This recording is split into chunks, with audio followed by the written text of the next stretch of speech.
is a blessing, and life is a lesson. Life is a setback, and life is progression. Life is uneasy at times, life is comfortable. Life will lift you up, and at times, life will humble you. Life is a gift, you better thank the Lord for it. Every chance you get, someone is less fortunate. Life goes in circles, life throws you curveballs. Life can be deceiving like preachers in the church halls. Life isn't promised. If I could be honest, the fact that I'm alive, that time has me astonished. Cause I came from the underground, being tossed around, being lost and found. Now they adore the sound of the priest, far from a nuance. Verses are proverbs, writtens are the new songs. Another song for the blocks and the avenues. Everything is plain, I don't speak to them in parables. I wanna praise you, Yahweh. I wanna praise you. I wanna thank you, Yahweh. I'm so grateful. I'm so grateful. Yahweh. I wanna thank you, Yahweh. For the power I see the world through different eyes. Every Sunday got the preacher telling different lies, hearing things that I really couldn't visualize. Should've listened, Big said you'd be hypnotized. I was a victim too, I say respectfully. They all up in the soup, don't know the recipe. Talking about I'm not who I was bred to be. Count me out, man, who made you the referee? Trying to get stripes, trying to cloud chase. At 19, I made an about face. Thanks to Christ, it's also about grace. And they lied when they said it ain't about race. But that's another song, I ain't the first to tell you. Woke up on a deeper and a surface level. Learned the laws and the laws changed my attitude. And the song is to show you how a gratitude. I'm so grateful. I wanna praise you, Yahweh. I wanna thank you, Yahweh. I'm so grateful. We're so Yahweh. I wanna thank you, Yahweh. But let it ride. I wanna praise you. I wanna thank you.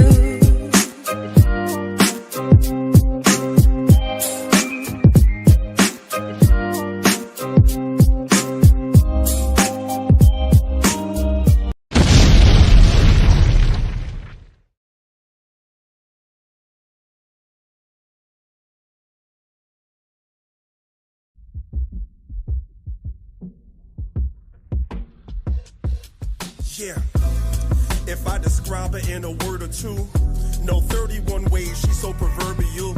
No, she listens to me, she don't believe the lies. Submits to her man, she read Ephesians 5. Exchange conversation, express honestly. The clothes that she wears, she dressed modestly. This type of lady is a wife to me. When they left me for dead, she spoke life to me. Put our baggage away like an overhead. I ain't take her for lust, cause that's what Tobit said. Brighten our light and not diminish mine. We met at the start and not the finish line. My baby does work, watch her work it for me. You don't have to be perfect to be perfect for me. Man and woman, true, sometimes we're flawed. Perfection's achieved when you're on one accord. I'm loving who you are, you're perfection. I love who you are. And I know you're the one that's for me. For life. Yeah. I'm loving how I feel when you give me affection. And girl, when I'm down and out, yeah, I'm down and out, you're the one that I need. Perfection for me. She knows what to say when your spirit's not up. Okay with potential and not a finished product. Okay how I feel deep inside. And when we make love, I get deep inside. She said, I like the way you work the pen. I said, a virtuous woman is a perfect 10. I said, a virtuous woman, I can love her truly. Cause the price of her love is worth above a ruby. Rubies, that should have been plural. Just because she looks good doesn't mean she's for you. She's in a feminine energy. Always. Raise her kids to recognize the enemy. The slightest setback doesn't make a trip.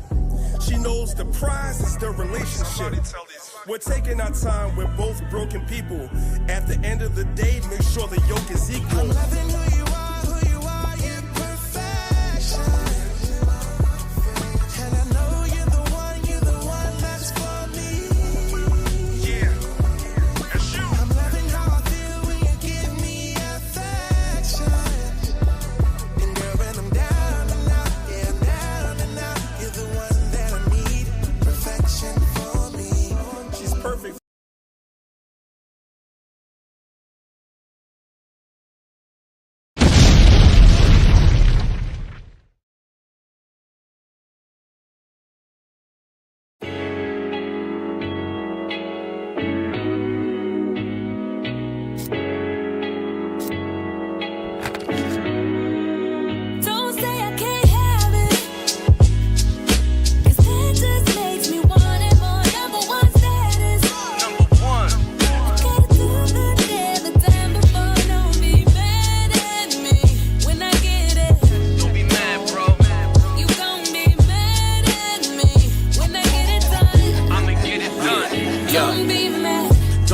glad that an Israelite made it. The suckers gon' talk, the cowards gon' hate it. No matter what they say, I'ma go get it done. There's really no choice if you from where I'm from. Some people gon' be glad, others gon' be mad. You juicing off the hate and relapse, and you need rehab. I could show you things, all you see is the rings. Don't get blinded by ice, my brother. Pick a lane, learn a skill that'll get you very well paid. Investing in trades like a monopoly game. All you need is your brain and be willing to change. You'll have obstacles in life, but don't look at it strange. Adapt to your environments, get well rounded. In the laws of the Most High, stay well grounded. Things happen and life goes on. Let the haters hate while you stay strong. Don't say I can't have it, 'cause that just makes me want it more. Number one status. Number one. I gotta do the day, the time before. Don't be mad at me when I get it. Don't be mad, bro. You gon' be mad at me when I get it done. I'ma get it done. Don't be mad. Do what you need to do, there's the king in you. But if talent don't work, it won't be useful. I remember the times of free school lunch. Whatever we didn't eat, moms took it for our brunch. Pops was working hard, now I know how it feels to have extra. He used to bring us meals on wheels. If you know, you know. Free things was a major help. That's why anytime I get, I always try to help. Those who are in need, who know are sincere. It makes me feel good when they smiling from ear to ear. Let them be mad, I'm bearing my cross. All my failures was a lesson, never counted a loss. Edomites make way, cause they know I'm a boss. Sitting in the Lambo, while they sit in the porch. And they wondering how, so they try to converse. The ones that smile in your face are usually the Don't worst. say I can't have it, 'cause that just makes me want it more. Number one status. Number one. I gotta do the day, the time before. Don't be mad at me when I get it. Don't be mad, bro. You gon' be mad at me when I get it done. I'ma get it done. Don't be mad.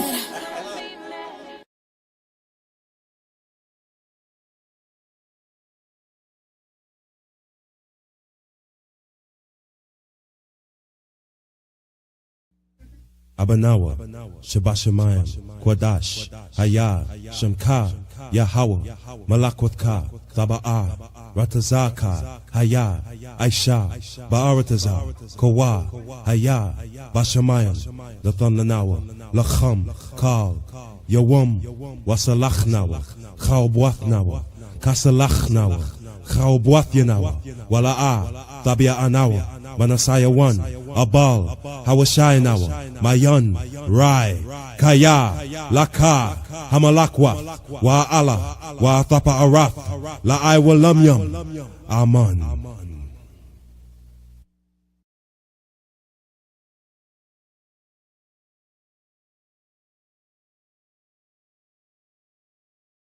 Ya Baraka, Ya Baraka, Yahweh, Yahweh, Waya Shamaka, Waya Shamaka, Yahweh, Yahweh, Ya Yahweh, Ya Yahweh, Panyawa Al Yak, Panyawa Al Yak, Waya Khanka, Waya Khanka, Yahweh, Yahweh, Yasha Yahweh, Yasha Yahweh, Panyawa Al Yak, Panyawa Al Yak, Waya Sham, Waya Sham, Laka Shalom, Laka Shalom, Yahweh Bahasham, Yahweh Bahasham, Yahweh Shah, Yahweh Shah, Barak Rapah, Barak Rapah, Yahweh, Yahweh, Yahweh Bahasham, Yahweh Bahasham, Yahweh Shah, Yahweh Shah, Barak Rapah, Barak Rapah, Yasha Allah, Yasha Allah.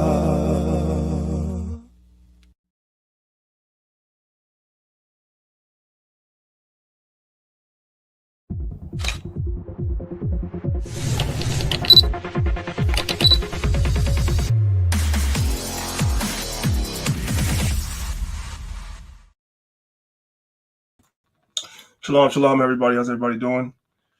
How is everyone doing? Giving all praise, honor, and glory to the Most High God, Yahweh, the supreme intellect of the universe, and I do so, of course, in the name of His only begotten Son of Mashiach, Yahweh Shai, who the world calls Jesus Christ. It's your brother priest, Daniel, representing Maccabees TV, representing Lions of Israel, along with the Elder Zahab. We want to say peace and blessings to everybody that's listening. Thank you, brothers and sisters, for being here once again this week to see what lesson that we're going to put forth. And we pray that the lesson is edifying for us all. I want to shout out everybody that's watching us on our YouTube platforms. Guys, just make sure you guys subscribe to the channel if you're not. Make sure you guys hit the notification bell so you can be notified every time that we go live. And, of course, drop a comment in the comment section as well. Shout out to my brother Nasai from Nasai TV for giving us a platform, a vehicle to broadcast directly into people's homes. And by the way, Nasai, if you're listening, I did see the logo that you created for your channel for us, and it looks really good. So I appreciate you for that as well. I just wanted to say that. And last but not least, of course, the Clubhouse family as usual. The link to the YouTube is at the top of the room. I'm going to be playing a lot of videos today, as I always do. The lesson will be a PowerPoint as it usually is. So you'd be better off coming over to YouTube and actually participating in the class, watching the videos, etc., etc. You'd be better off doing that. But if you're indisposed and you can only listen, that's fine too. I pray that you are able to glean something from today's lesson. With that being said, before I proceed to the lesson, of course, I'm joined by Elder Zahab. So if he has any words he wants to say, the floor is his. Hey, shalom, family. All praise to the Most High, man. Thank the Most High in the name of Mashiach Yahushua. We're here for another Sabbath, right? Most High blessed us and guide us. A lot of us didn't make it, right? But we here, alive to see another day, so we got to give thanks for that. So all praises to the Most High. Kind of praises. All right, guys. So with that being said, we're going to proceed to today's lesson. So there's a lot going on in the world. We all know this. Obviously, there's a lot going on in the world. I would much prefer to teach on current events and prophecy, but as the world is falling, as we come and approach the end of Esau's kingdom, which pursuant to the book of 2nd Esdras chapter 6, I believe it's verse number 9. I'm winging it, but I believe it's verse number 9. Esau is the end of the world, and Jacob is the beginning of it that followeth. So as his kingdom begins to crumble, our kingdom is upcoming. And the Bible tells us in the book of Daniel, chapter 2, verse 44, the Most High says, in the days of those kings, will the Most High set up a kingdom, meaning the Most High was not going to wait for these other kingdoms that are prophesied to fall to completely fall before the Most High begins to raise us up. The Bible also says the Most High would set us in order in front of their eyes. This is what the nations fear. This is what the Christian apologists fear, that the Most High is setting this nation, raising this nation up and setting us in order in front of the eyes of the nation. So we do want to teach prophecy. That's what I want to teach, right? But at the same time, concurrently as prophecy is going on and we're being raised up, the Bible says we should be set in order before the nation's eyes. And the foundation of any nation and where the order always starts, it starts at home. That's where it starts. And as we can see, as a nation, we're struggling with that. I said we, not y'all, we all. We're all guilty of this. We all have to do better. Men and women, husband and wife and children, everybody has to do better. We're struggling with being in order in our households. So how then can we rule this earth? That's the problem. So as much as I'd rather go into prophecy, I'd rather teach that stuff, sometimes we got to come back and teach this stuff as well, because this is a problem in our nation. Everywhere I look, like I said in my last class 2 weeks ago, everywhere I look, I see couples in crisis, marriages in crisis, much of it now coming to the public. That's the new thing. You become disenchanted with your husband, you're jumping on social media, you're jumping on Clubhouse, telling complete strangers your business, or you're jumping on YouTube. That's crisis. That's chaos. That's not what the Bible says. The Most High says we should be set in order in front of their eyes. When they see us, they should see order, and order starts in the house. The foundation of any great nation is the family unit. And our family unit in the Israelite community is in crisis. Let's be real.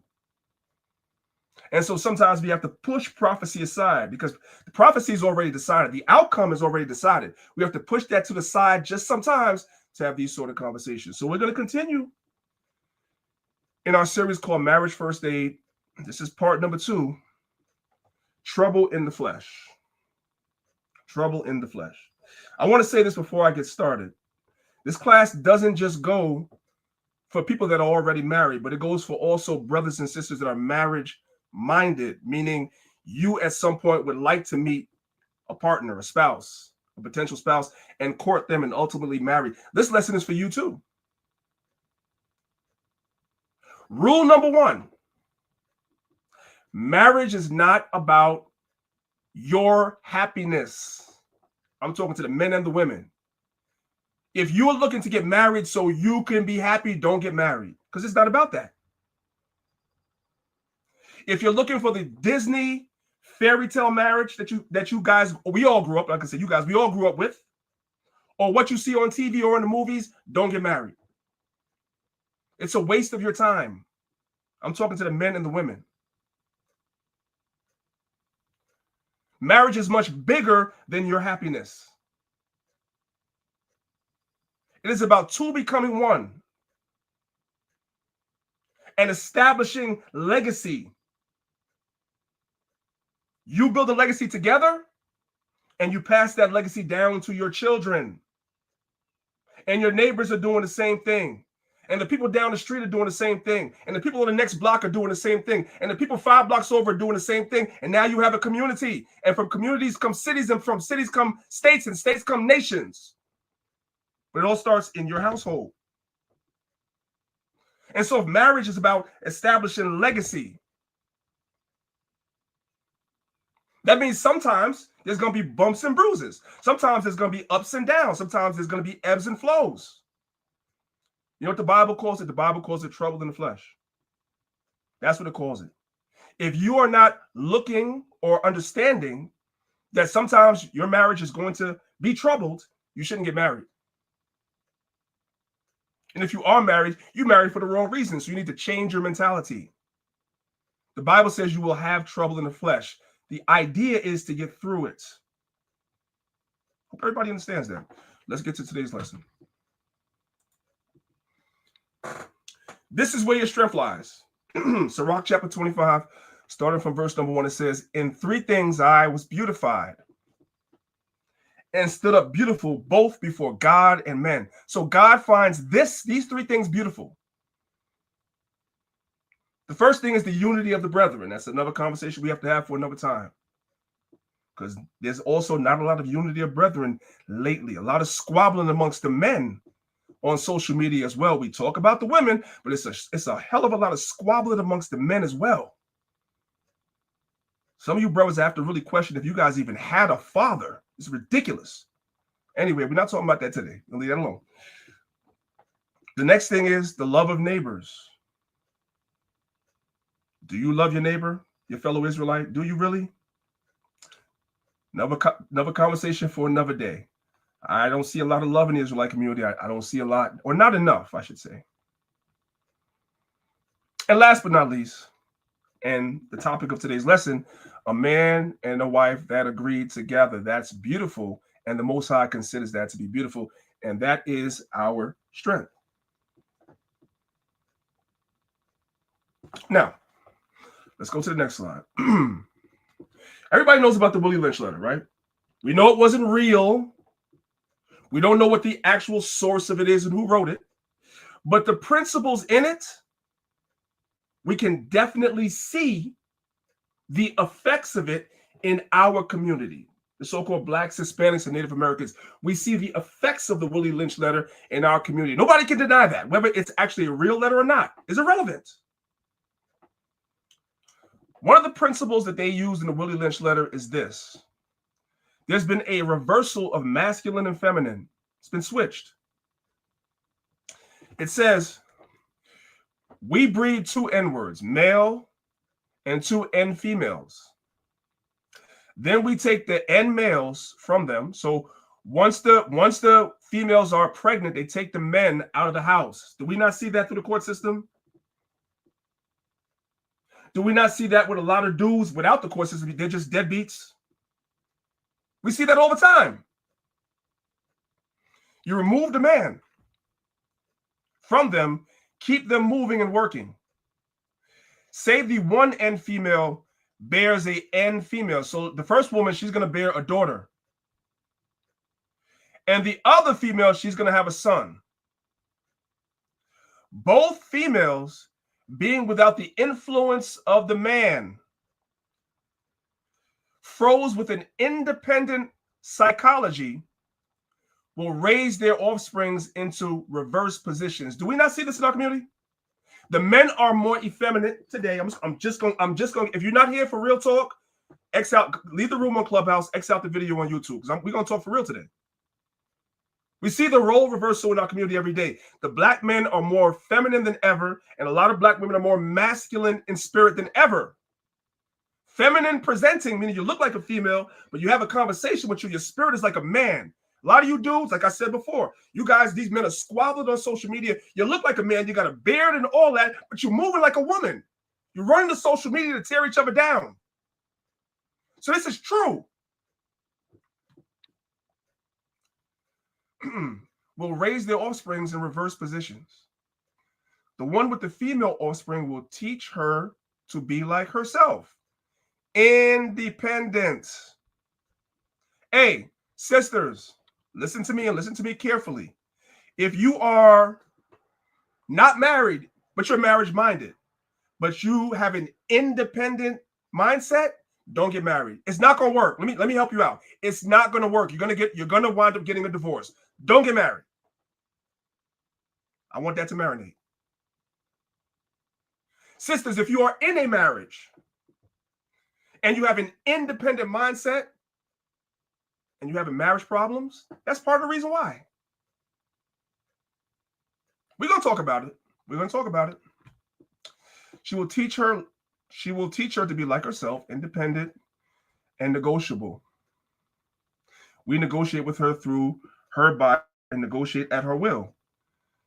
Now, the one with the male child offspring, she being frozen with subconscious fear for his life, will raise him to be mentally dependent and weak, aka a mama's boy. That's a lot of you brothers. A lot of y'all don't like that. I see this. We say we see it in the world. Watch this. I see it in the Israelite community. A lot of you dudes are mama's boy. And you can tell. You spend too much time around women, you can tell. And you're weak. What they call it in the world, big for nothing. You like 6'4", 6'5", with bulging muscles, and you weak. But physically strong at the same time. That's a lot of brothers. So we see this in our community. This is why our marriages don't work. We've been conditioned this way since slavery. Now, in a few years, when these offspring become fertile, talking about the boy and the girl when they grow up, for early reproduction, we will mate and breed them and continue the cycle.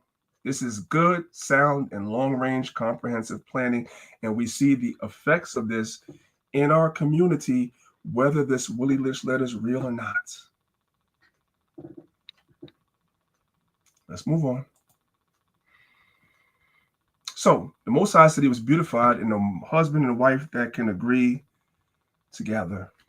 Brothers and sisters, right now waging on social media is a gender war. We don't care about the white folks. I'm talking about amongst us. I think it's the worst amongst us. If you're entertaining and consuming that sort of information, you really need to stop. This is Shahrazad Ali. You guys may, most of y'all know who she is, but do you guys know how she became famous? I'll give you guys a brief background. She was a follower of Elijah Muhammad in the 70s. When Elijah Muhammad died and the Nation of Islam was rebranded under Farrakhan, she didn't follow him, but she kept a lot of Elijah Muhammad's teachings for the most part, right? And in the 90s, they used to bring her on a lot of talk shows. She went on Phil Donahue, Geraldo Rivera, and any of the other talk shows that were really popular back then. They would always put her on television. Until she started talking about the relationship between man and woman in our community. When she started talking about that, they got her right up off of TV, because what she was speaking about was going against what they were trying to condition our people to be, which is separated. Listen to the video. Again, remember, the entire civilization is built on keeping the black man and the black woman apart. When I first came out doing the Black Man's Guide back in 1990, people was fighting with me. They was having protests. It was like that thing you saw that with Kavanaugh. People be outside pushing and shoving and getting through. It was awful, okay? These were black women, that's what I'm saying. Everywhere I went, it was going on. And they was having town hall meetings about me, the whole thing. They had t-shirts. Right, all that stuff. Band shirts out all the, I got one, I see. But at any rate, this went on for about 6 months. And then it took a curve. The women and the men started listening to me. So after a while of her sticking to the message, regardless of whether men and women were for her or against her, she kept and stuck to the message that she knew was right about how we should come together. And she was on, they were putting her on all these TV shows. And then you know what started happening? Even the women started to listen to her. So what happened next? The women and the men start coming to the meetings together and talking and trying to get things worked out. That's when they took me off television. Because the enemy is not going to let nobody put the black man and the black woman back together under no circumstance. Do you guys understand that? This is a whole setup to keep us apart. And at the very core, the very essence of this setup is this whole idea that marriage is about everybody waking up every day and being happy. No, it's work. Let's go to the next one. Listen, y'all. Let's read the scripture. This is James chapter 4. Picking it up from verses 1 through 3, it says, "From whence come wars and fightings amongst you? Come they not hence even of your own lust that war within your members?" A lot of times the problem in our relationships is the person you look at in the mirror every time you go to the mirror. It starts with you. Everybody can always, in every situation, see the exterior. Because usually if there's a problem, like I always say in a marriage, half of it is the man, half of it is the woman. Where the problem comes in these relationships is neither party wants to take accountability for their part of the problem. It's like in the world, if you say you want to hear the other side of the story, people practically want to lynch you. They want to kill you. When somebody comes and tells you their sob story about their relationship and what happened to them and they're not together anymore and this person did this, and you be like, okay, well, what did you do? The person look at you like they want to kill you. If looks could kill. I've done marriage counseling. I always tell you guys this. So I've done marriage counseling. Sisters, I got to keep it real with y'all. I've done marriage counseling. And I will sit there in the council and the wife will start off telling me everything her husband has done, right? Some of the things he'll cop a plea to and say, you know what, I did do that. I need to do better. And maybe some things he'll say, no, I didn't do that. Okay. Then I asked the woman, what did you do? Nothing. How long y'all been together? We've been together for 10 years. Sister, you're telling me you've been with your husband for 10 years and in 10 years you have never offended him. Is that what you're telling me? Con, man, I'll be having to anyway, I'm gonna leave that alone. You sound crazy. And now I feel like you playing with me. Now I feel like your husband, you playing with me too. Anyway, I'm getting upset just talking about it. That's ridiculous. A lot of times we're our own problems. Let's listen to the video. Listen to this. They said, how did Dr. King manage to pull this off without us financing it? They said independent black businesses financed the civil rights movement. White man said, yeah. They said, yeah. So guess what we're going to do? We're going to go into the ghetto and we're going to crush the independent black businesses. They crush the businesses in our communities. That's why the other nations are in our communities leeching off of us. Let's continue. How you gonna do that? Two things. Number one, we're gonna go into their high schools and take out all the building trades. We're gonna make sure they cannot. I gotta go back on that a little bit. I'm gonna go back a little bit. We're gonna take our time and unpack this.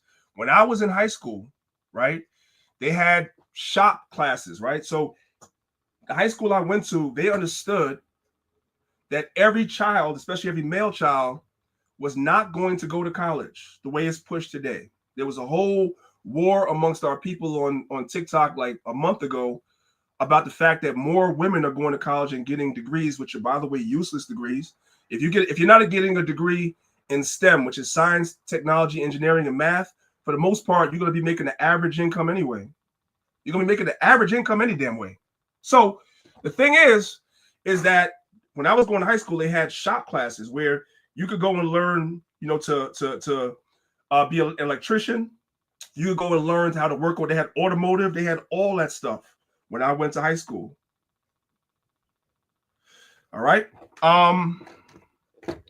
So lucky, y'all. I was looking at somebody sent me a message. Just want to make sure that I'm loud and clear. So yeah, they had all that stuff. Well, guess what, guys? As time has gone on, as you guys know, they took a lot of those trades out of school. Those trades aren't in school anymore. And a lot of the boys and a lot of those blue collar, by the way, let me say this real quick too. I don't know why I have that feedback. A lot of those blue collar trades pay at just as much, if not more, than having a white collar job, meaning you sit and you're working in the air conditioned office. There are some young men that are better off working with their hands than sitting in the office. We know these are the industries that make our society run. Right? Working the power grids, working the sewers, and all these different jobs. They call them dirty jobs, right? Your mechanic, your husband is a mechanic. He comes home covered in grease and smelling terrible, right? But it makes a lot of money. By the way, that's a recession-proof trade, meaning that during the and it's also pandemic-proof is what I wanted to say. During the pandemic, mechanics were still making the same amount of money they was making because cars were still breaking down. Right? So forth and so on with all the blue collar jobs. Barbers were still making their money. Electricians were still making their money. Plumbers were still making their money. These are trades that were offered in schools. And after you learn the trade, guess what? You can open up a business and have plumbing companies that are our people. Electricians that are our people. Carpenters that are our people. Mechanics that are our people. So forth and so on. Well, the white man said we're going to get rid of all of that. We're going to get rid of all that. And we're going to condition our women through social media that to look down on blue collar men. You want a white collar man. You want a guy that has a big job. He's an executive for a big company. And he makes over 6 figures. That's what they've done. That's what they're doing right now, conditioning our women in the world. Listen again.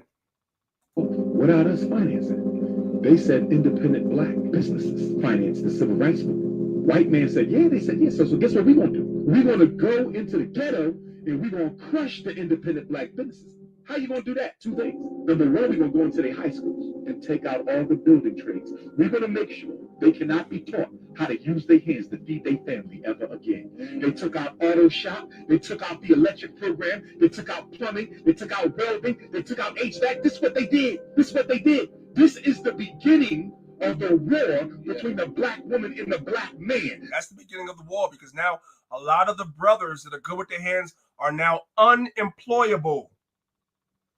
Or they're being employed below what they actually are capable of doing. They're not making enough money. And they condition the women that you want a man to make 6 figures. This is the war. It's a covert war. You can't even see it. But it's happening. Listen. They made the black man economically irrelevant to the black woman's life.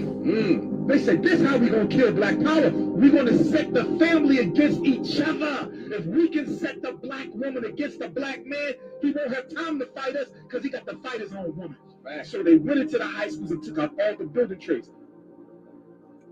Does everybody understand? And we're going to get to it later in the class. Now I'm going to give you guys a preview ahead of time. You know what one of the number one things that destroys couples are? Matter of fact, if you guys know what it is, put it in the chat. What's the number one argument or thing that destroys marriages? If you know what it is, put it in the chat. I'm not going to look because I want to continue with the class. But if you know what that is, put it in the chat. And if you get the right answer, then this video should help you understand that this was a setup the whole time. And none of you Israelite sisters should look down on your husband if he doesn't make six figures, if he doesn't make a whole lot of money. Of course, he should go out there and try to be ambitious and try to do things, but don't fall victim to the propaganda. They said.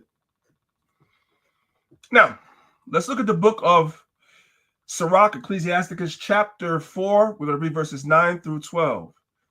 It says, 2 are better than 1, because they have a good reward for their labor. For if they fall, the one will lift his fellow. Meaning, husband and wife. Husband is going out working hard. The wife may be working not as hard, or she's working just as hard, whatever the situation is. But if one falls, the other one is there to lift the other one up. Do you brothers and sisters know what that's called? That's called being interdependent. That goes back to what I was saying before. If you've been conditioned to be independent, you need to shake that mindset before you get married if you're not married. Marriage is not about independence. Marriage is about interdependence. And if you are married and you have an independent mindset, you need to fix it. It's part of the problem in your marriage. If you're having problems, it's definitely part of the problem. Marriage is about interdependence. All relationships are about interdependence. Our relationship with Yahweh is about interdependence. We depend on him. He asks us to do certain things, we depend on him. Our relationship with Yahweh Shai, we were told to do certain things, we depend on him. Your relationship with your friends, interdependent. Within our camp, we have different departments, and every department depends on each other.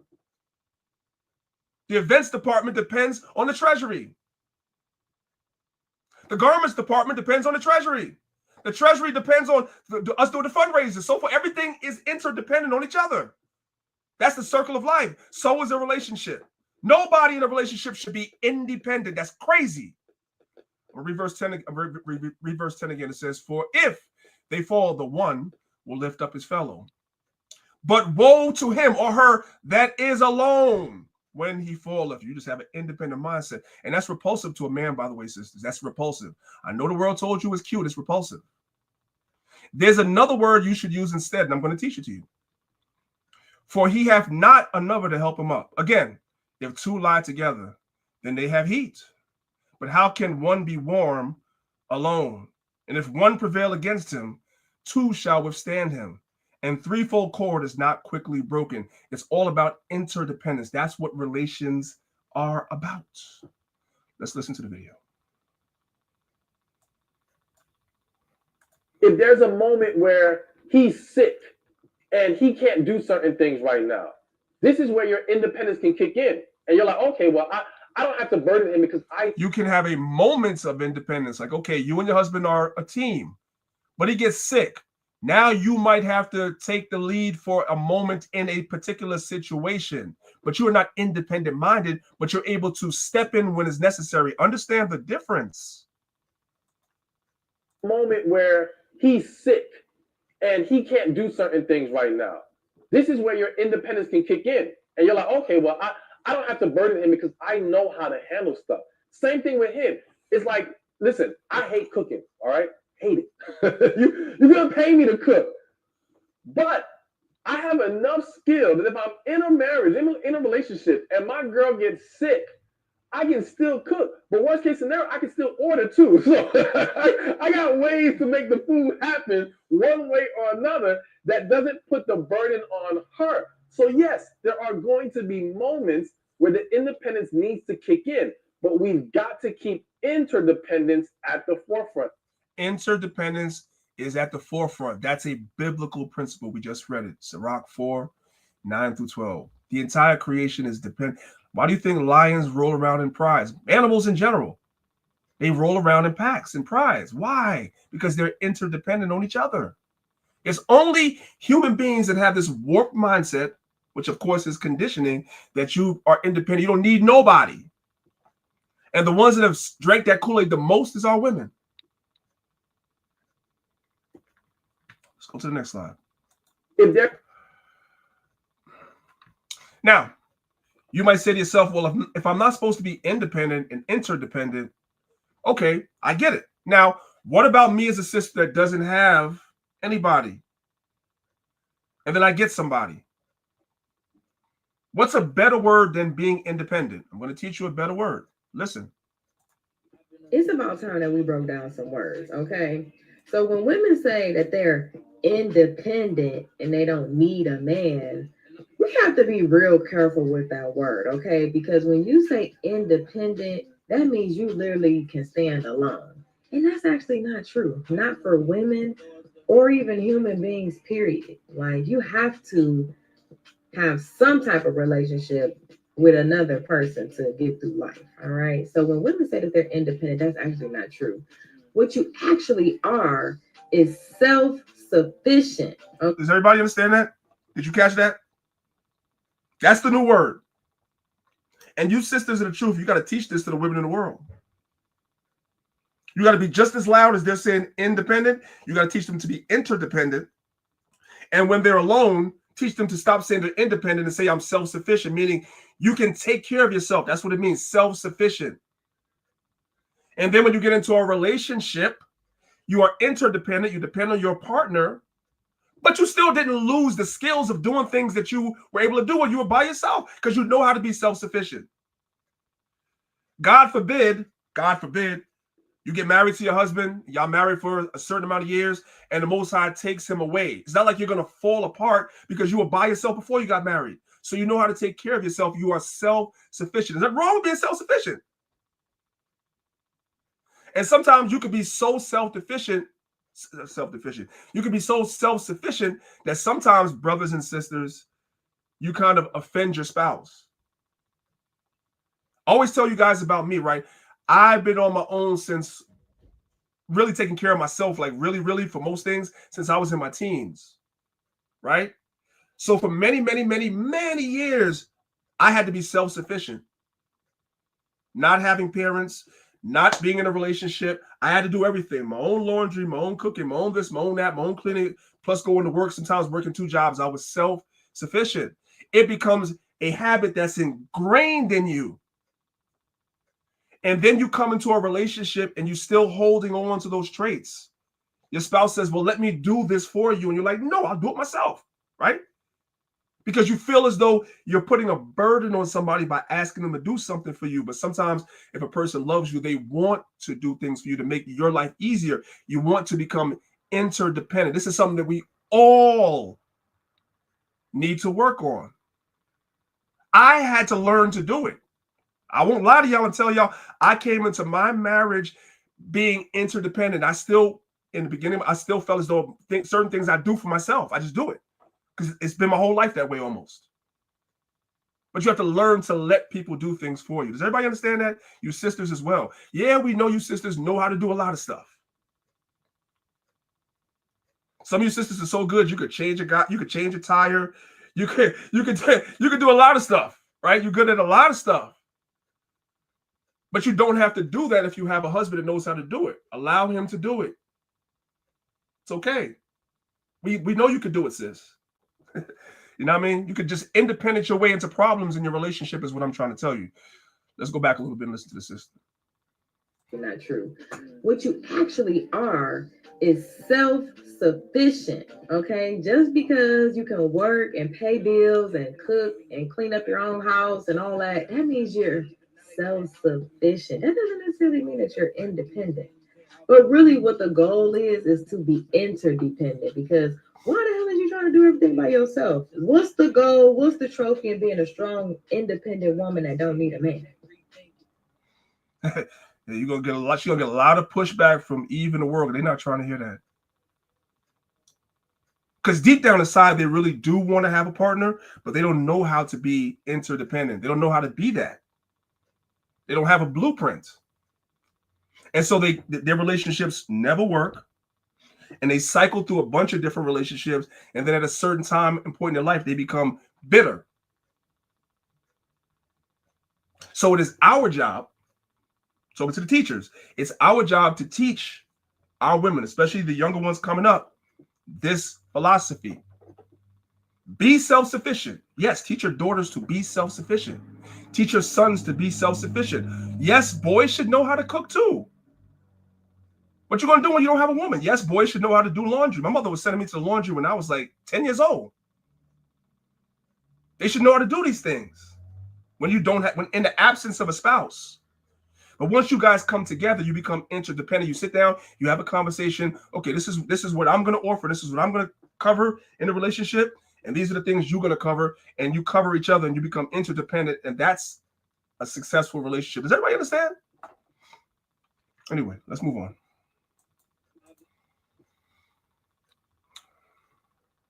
Play one more video, and then we're gonna move on. As soon as a woman calls herself independent, that's a red flag to me. We don't like independent. A lot of you sisters don't know that. I'm talking to you Israelite sisters that are marriage-minded.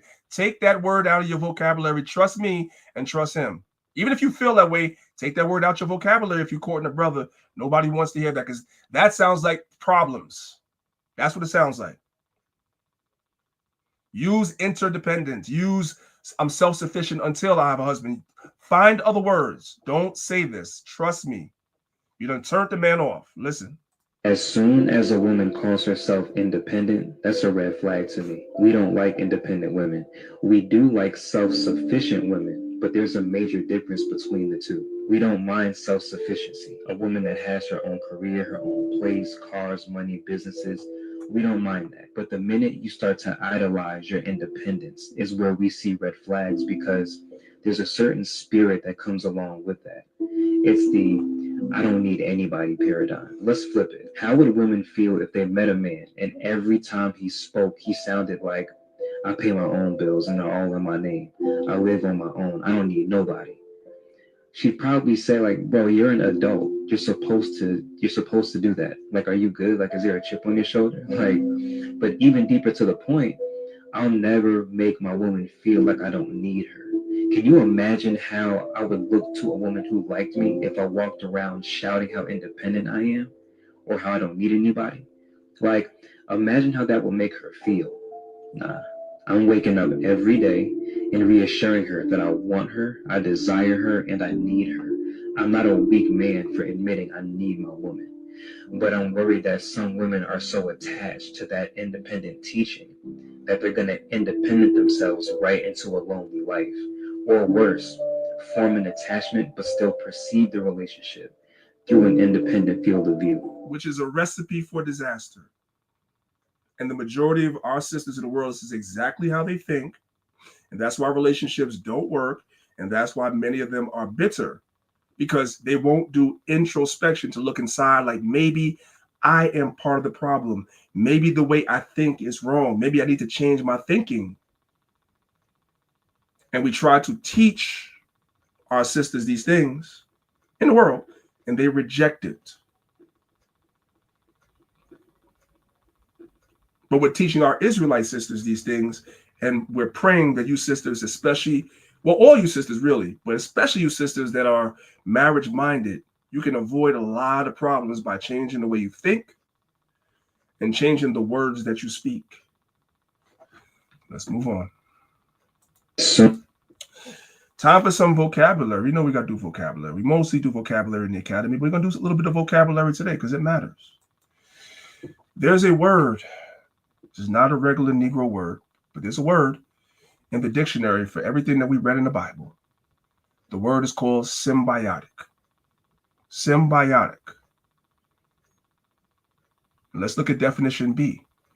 Characterized by or being a close, cooperative, or interdependent relationship. Our relationships between men and women are supposed to be symbiotic, interdependent. I hope everybody understands that. Okay, let's move on. Let's listen to the sister really quickly. I'm submissive to my husband because I've married a man whose every action is for myself and our children. He's up in the morning for us. He goes to work for us. His every decision is for us and the building of us. In return, I give willingly, unconditionally, and love my submission to him because he deserves that. We are not in a subservient relationship. We are in a symbiotic relationship. We work together. He does his dance, I do my dance, we flow, we move. That creates life. Not just physically, as these car seats show, but mentally, spiritually, emotionally, and that life poured out to the world. It is important for us not to always think negatively about something, even though we've been taught that, but to understand the truth. Healing is learning truth that brings life and love to you. I'm gonna stop there, Diggs. I don't want to get a copyright strike for the music she has in the background, but you guys get the idea.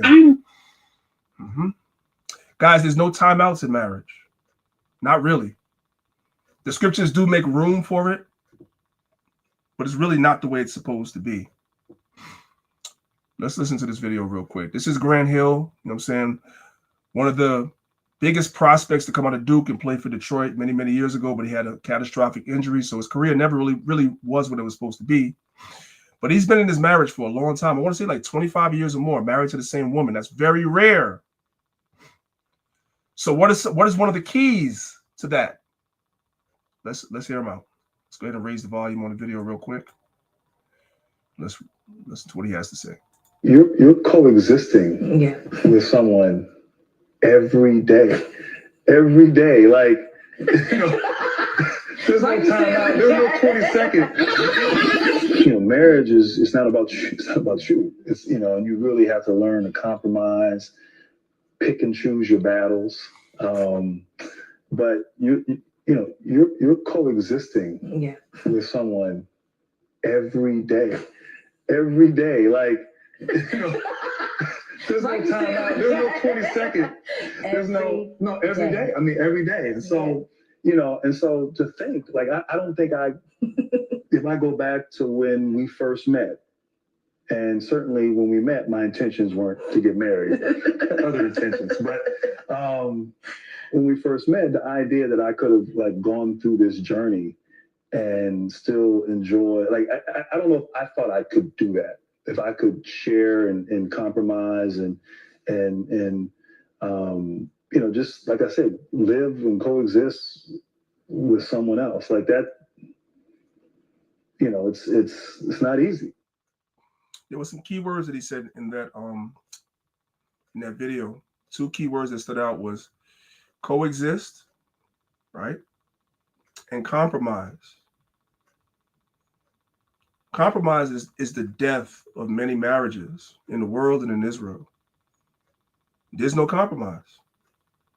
And to be in a successful relationship of any sort, friendship, congregation, or marriage, requires compromise, or else it's not going to work. Sometimes you're going to have to give a little ground.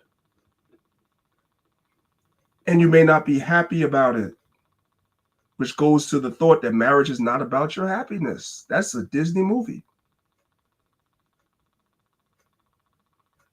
It's a journey.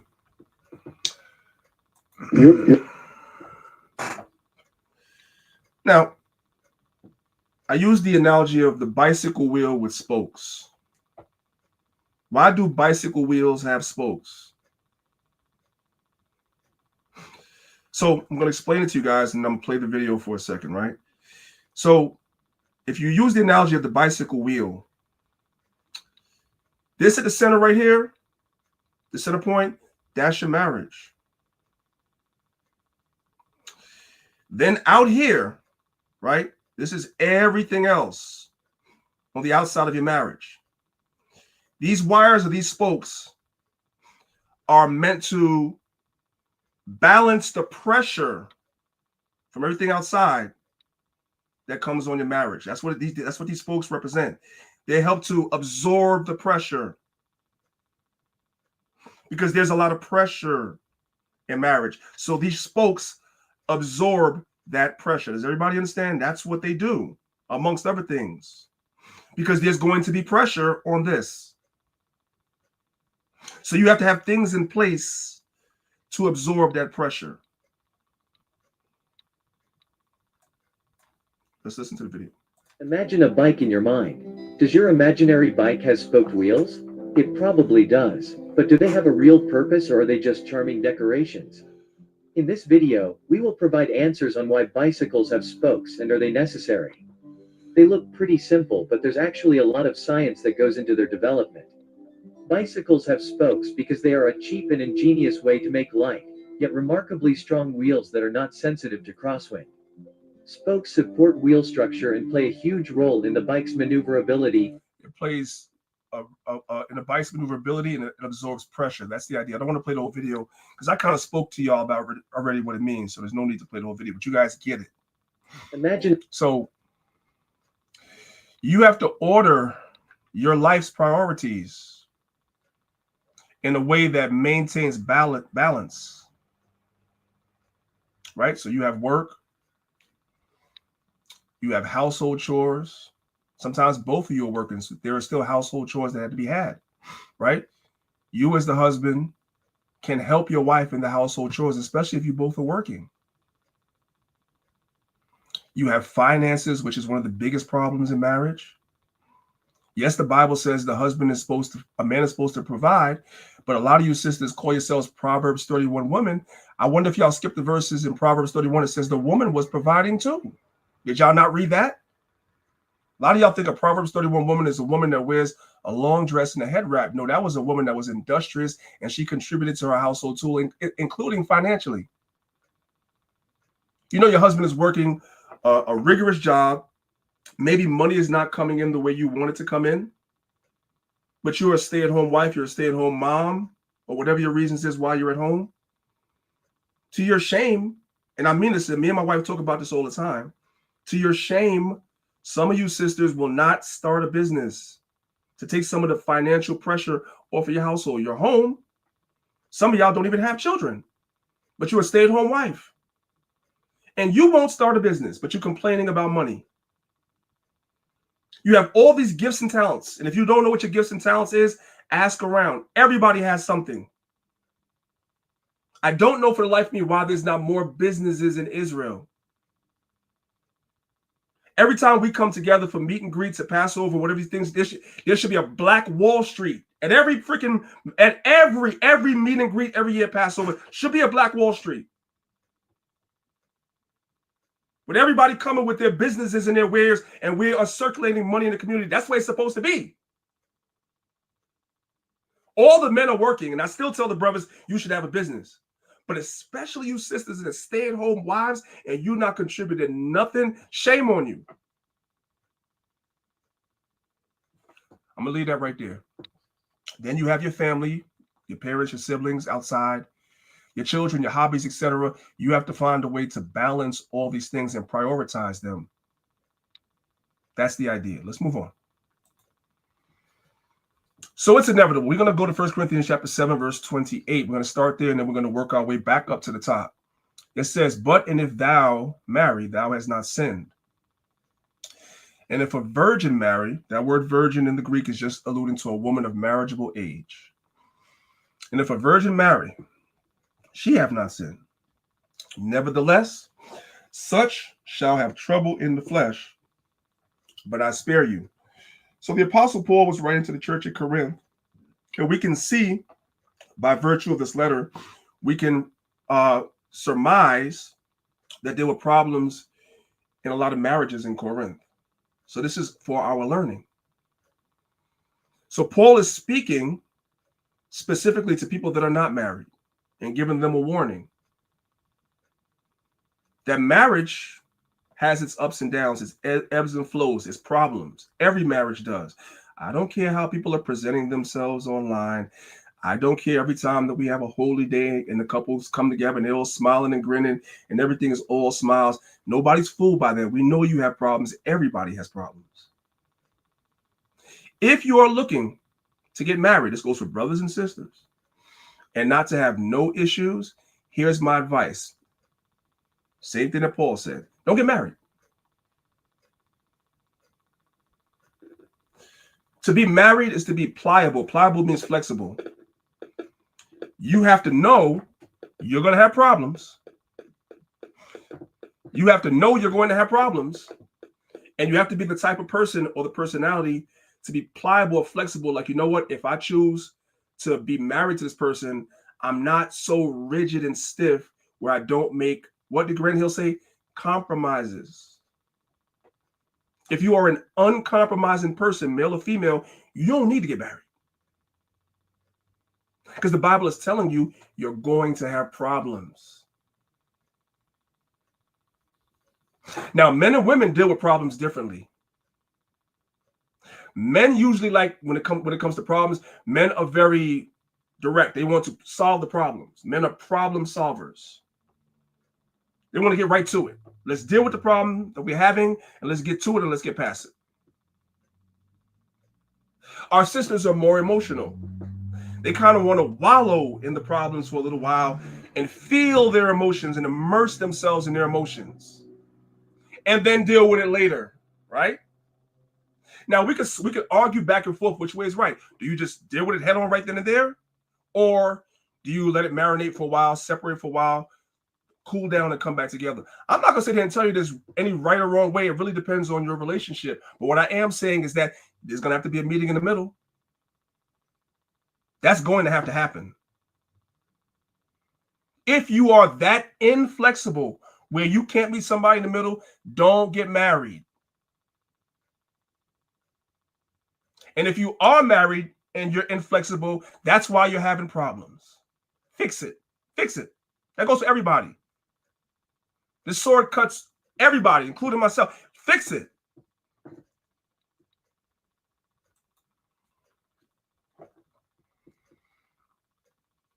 In 1 Corinthians 7, verse 28, Paul uses the phrase trouble in the flesh to describe the practical challenges and difficulties that can arise in marriage. While not a prohibition against marriage, he's not saying don't get married. He's letting you know if you're getting married because you want to be happy, marriage is not for you. Now, should marriage be happy? Of course. But happy is subjective. Happy means you guys are able to coexist and still love each other, even though you're going to have problems. That is happy. That's the real definition of happy. It acknowledges that married life, while a gift from the Most High, can also involve everyday pressures, responsibilities, and potential conflicts. That's going to happen. So let's do comparative text. I'm going to just look at,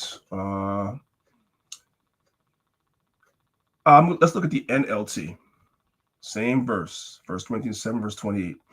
It says, but if you do get married, it is not a sin.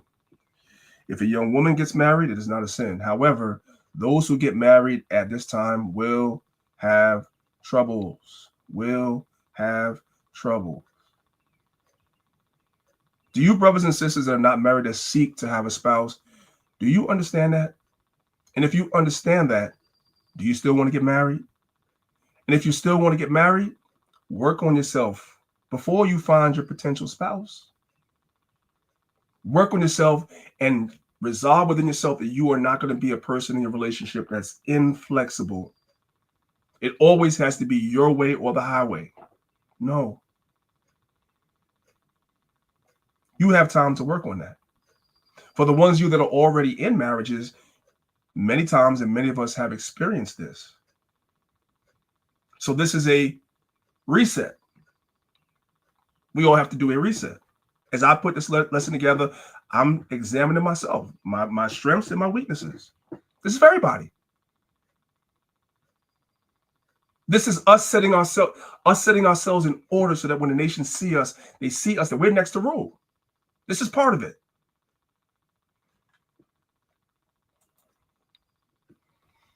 So I have this chart right here for those that are looking at the PowerPoint.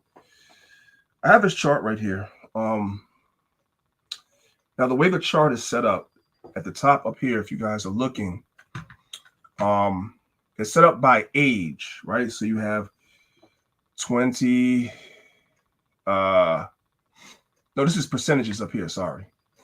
And the colors represents ages, right? So let's look at some of the things that couples argue about the most. This is like not a comprehensive list, but it's a list. This is your trouble in the flesh. We're going to look at it right now. When you guys have arguments,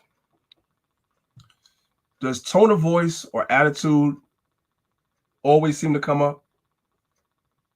Huh? Well, according to this chart, people between the ages of 30 to 40, this is like a big problem amongst you. Excuse me, I'm saying the wrong thing. Purple is 18 to 24, 18 to 44. Between the ages of 18 to 44, this is a big problem 30% of the time. As you get older, right, 45 and older, it gets even worse. Now it's almost 50%. You guys see the way the chart is? I don't know how they came up with these numbers, but we're just using it as a test study.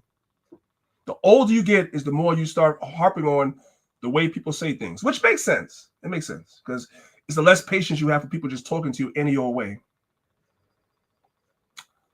Money, finances. Remember, we've been talking about that, right? So about between 20 and 30%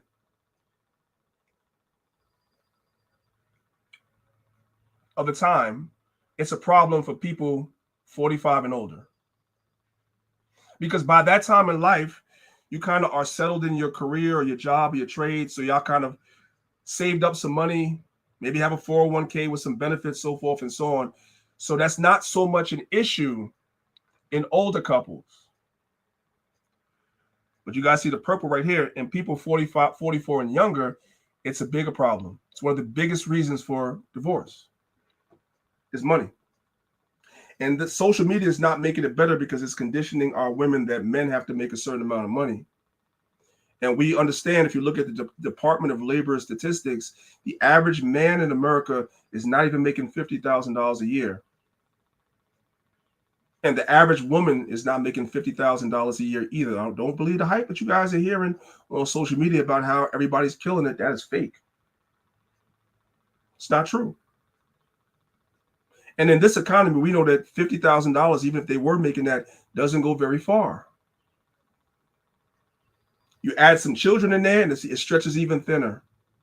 So now I'm going to circle back to what I said before. If you are a stay-at-home wife and you know your husband makes a certain amount of money, I'm not saying he can't maybe pick up a second job if that's convenient for you guys. I'm not saying he can't be ambitious and maybe learn a new skill so he can get a better job. All that is true. But hey, sis, you can open up a business at home instead of being bitter. You could help. But some of y'all just don't want to. We're going to skip communication. Let's go to the next one. Household chores. The older you are, it's between 10 and 20% because these things are usually established, right? But the younger you are, the purple, it's more of a fight.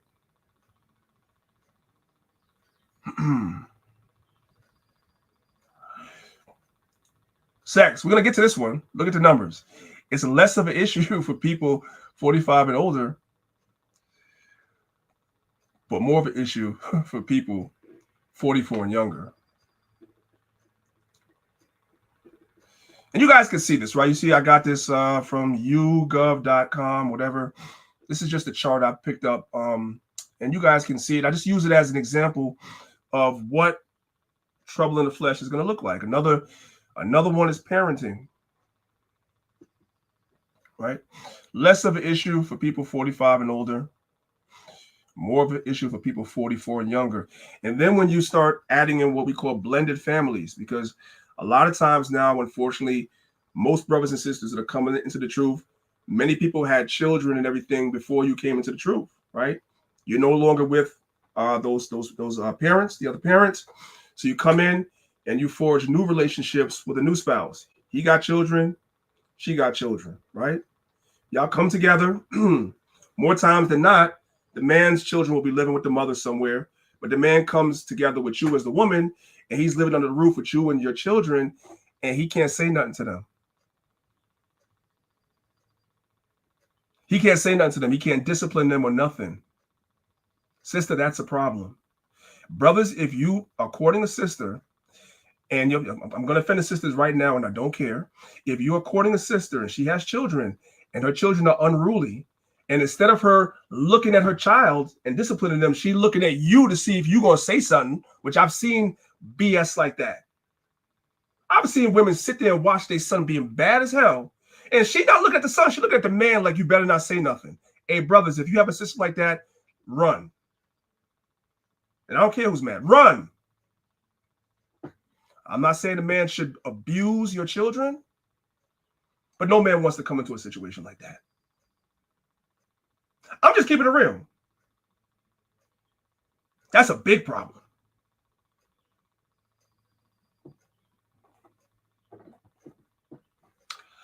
All right. I made some folks mad. They'll be all right, though. Let's move on. For some people, marriage brings out the darkest side of you. See, you already know yourself. Dang, I can't spell for goodness gracious. What is a firist? Man, I'll tell you. All right. Yeah. Marriage is the first time someone outside of you, aka your spouse, gets to see that dark side of you. Yeah, you know, during the proving and the courtship, you never got mad. You were just the nicest person ever, right? And your partner just saw like, man, this is a great person. Then y'all consummate the marriage, come under one roof, and now your representative is no longer present. What do I mean by your representative? Can we keep it real? Hey, when you're proving somebody and when you're courting somebody, I would say maybe, I'm gonna be nice and say maybe 70% of what the person sees is you. It's really you. Because you show up in the courtship with your representative. You don't want them to see no flaws about you. You don't want them to think you ever get mad. You're just always so nice and so sweet and so chill. That's your representative. That's a lie. And y'all come together. And now that person sees the dark side that they didn't see before. And they're ready to run. That's why proving in courtship is so important. And a lot of Israelites skip it. Then you get married. You consummate the marriage. Then you coming to me asking me, can I approve of a divorce? No, I can't. Christ said, save for fornication. No, I cannot. So then you leave the camp, and this has happened, because me and Elder Zahab will not support you divorcing the sister. No, you leave the camp and you go to another elder in Israel, hoping that he will give you reason to divorce your wife. That elder says no and lets me know. And then you go someplace else. That elder says no. Then you go someplace else. And that elder says yes. We call that shopping for counsel. You're shopping for counsel. You're shopping for the outcome that you want instead of what's supposed to be. And so these things have happened. That's why courtship is good, because I would say within 6 months, even of a courtship, there's going to be times where you and your intended person, your betrothed person, y'all going to have disagreements even in the courtship. She might get mad even in the courtship. You need to see that. He might get mad during the courtship. You need to see that, sis, because that's what you're going to be living with. But for many people, the first time you see that person's dark side is when you get married. Let's play the video. Marriage literally is the one relationship that will bring out the darkest side of you, side that you didn't even know existed. Your spouse will bring that out more than anybody, your parents, your friends. You guys will see parts of you that you didn't know existed. Marriage is from a spiritual construct. It is to help build your character, and marriage will help build your character like no other relationship. If you can get through that, you're going to see a side of you that will blow your mind. That's why it tells you in Ephesians chapter 5, the mystery of marriage is the mystery of Christ in the church. You can't rule the church if your house is out of order. That's clear. Marriage, as men, you brothers that aspire to leadership, as men, marriage is going to build your character. Because if you learn how to manage your marriage properly, the ups and downs, the ebbs, the flows, You're able to solve problems. Then you add children in, all of whom have different personalities. And you learn to manage all of that. Guess what? Now you built your character, and you also have these skills now to manage a congregation. Because guess what? You're going to have the same challenges in the congregation. You're going to have ups and downs, ebbs and flows, problems, people not getting along, different personalities, you name it. And you're going to know how to deal with it because you dealt with it at home. That's why the Bible says a bishop, which in the Old Testament would be called a priest, and a deacon must be a husband. Must be a husband. Because you're going to learn your on-the-job skills at home. Hope everybody understands that. All right, let's move on. Married. All right, let's pick it up at verse number 1 now. It's 1 Corinthians chapter 7, verse 1. It says, now concerning the things whereof ye wrote unto me. So what we can glean from this is this. We don't have the letter that was written to Paul, but we know what was written to Paul based on his response. So everything that we're reading in 1 Corinthians chapter 7 about marriage is what the bishop of Corinth wrote to Paul because they were having these problems in the church. I always say this. I don't understand what Bible people are reading when they're complaining online. Oh my God, I'm leaving the Israelite community. I'm no longer Israelite because of problems. Like, what Bible are you reading? They had problems back then. I don't know about some people. Anyway, now concerning these things whereof ye wrote unto me, it is good for a man not to touch a woman, because then you won't have that trouble in the flesh if you are able if you're able to be celibate, as they say. And the same thing with the sisters. If you're able to contain and be celibate, you won't have no problems. But let's be real. Verse number 2, nevertheless, to avoid fornication, which is illicit sex. You read about that. I believe it's Leviticus chapter 18 goes into fornication. It's all types of illicit sex, sexual activities. And Leviticus chapter 20 goes into it as well.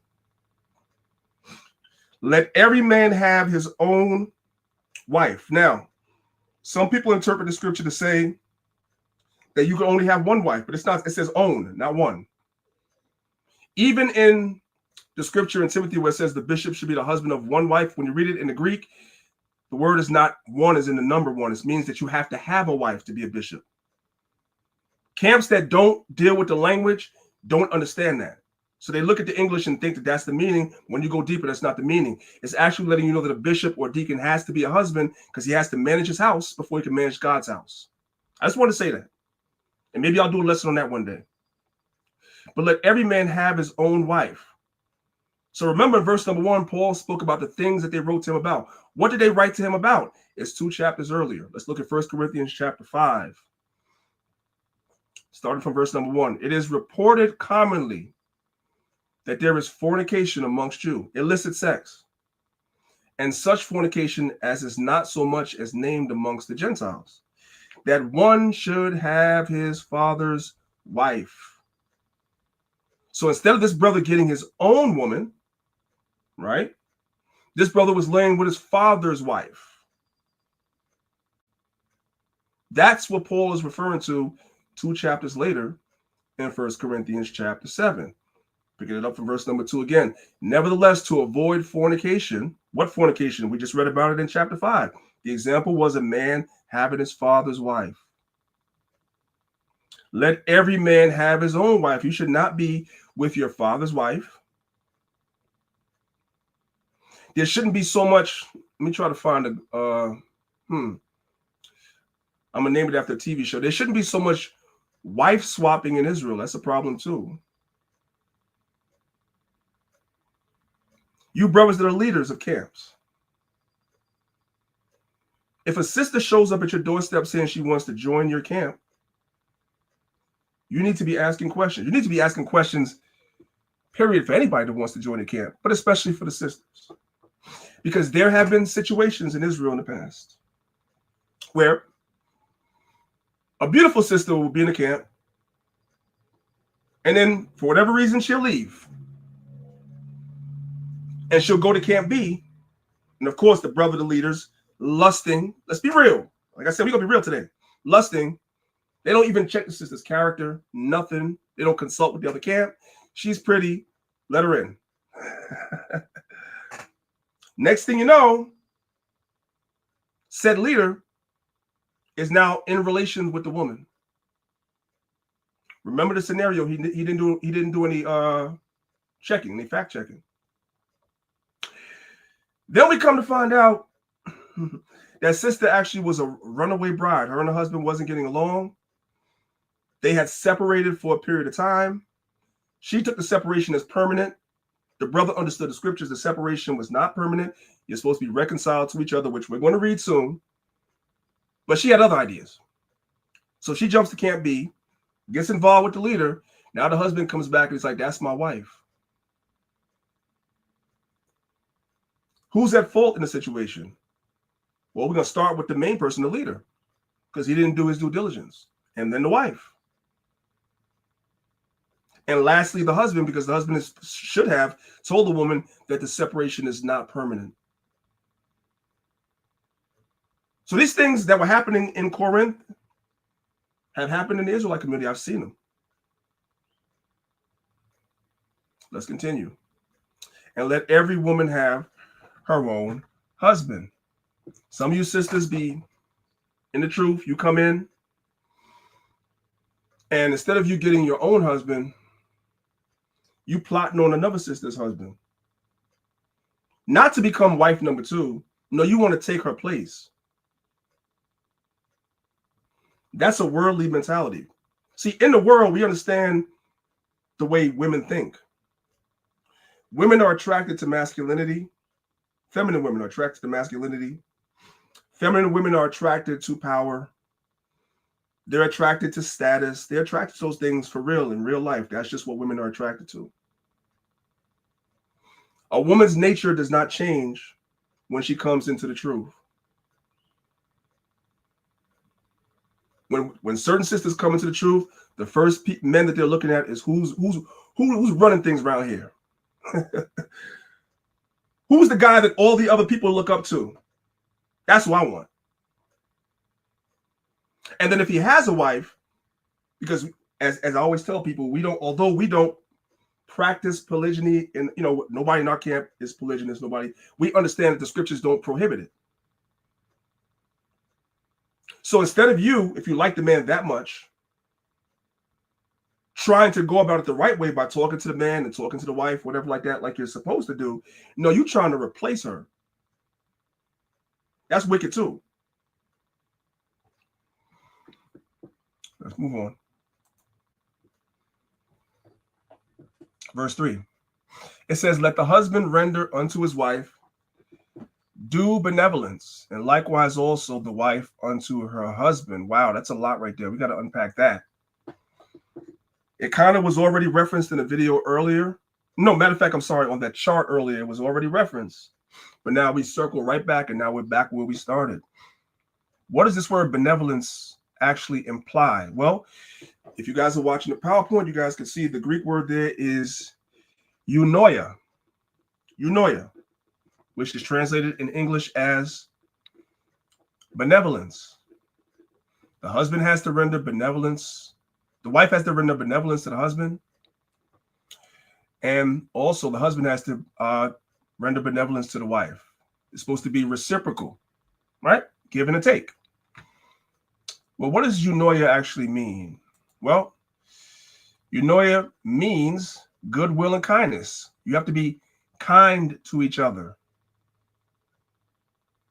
Sometimes kindness is not reciprocal. You got one person in a relationship that's respectful and kind, and the other person that's always bitter, mean, and evil. No. They expect you to always be nice to them, but they're not nice to you, whether it's the man or the woman. You have a lot of relationship dynamics like that. That's wicked. You do to your husband or your wife what you'd want them to do for you. That's the golden rule. But eunoia or benevolence goes deeper. It also means conjugal duties as well. That's what it means. Now somebody's like, well, what the hell does that mean? I don't know what the rest. We don't use that in the hood. So let me help you out. Conjugal, let me come out I remove the banner just for 1 second because I know you guys probably can't see it. Sometimes I'll be forgetting to do that. I'm going to remove the banner just for a second. Okay, let's come back. Does everybody see what due benevolence is? From the Cambridge Dictionary, do you guys see? Some of you brothers, but especially you sisters, you use intimacy in your relationship as a weapon. That's wrong. That's wrong. And if you're somebody that does that, you need to change it. We just saw on the chart, let's go back. We just saw that's one of the biggest problems in relationships right here. Now, of course, there are things and circumstances that can happen that will cause that, right? It could be illness. You know, children are introduced, you have less time for that stuff, so forth and so on. I get it. Your work schedules are different, right? I get it. Those things happen. But I'm speaking specifically to the sisters, especially that like to weaponize it. That is wrong according to the scriptures. If you somebody doing that, stop doing it. If you are a sister that intends to get married, do not have this mindset.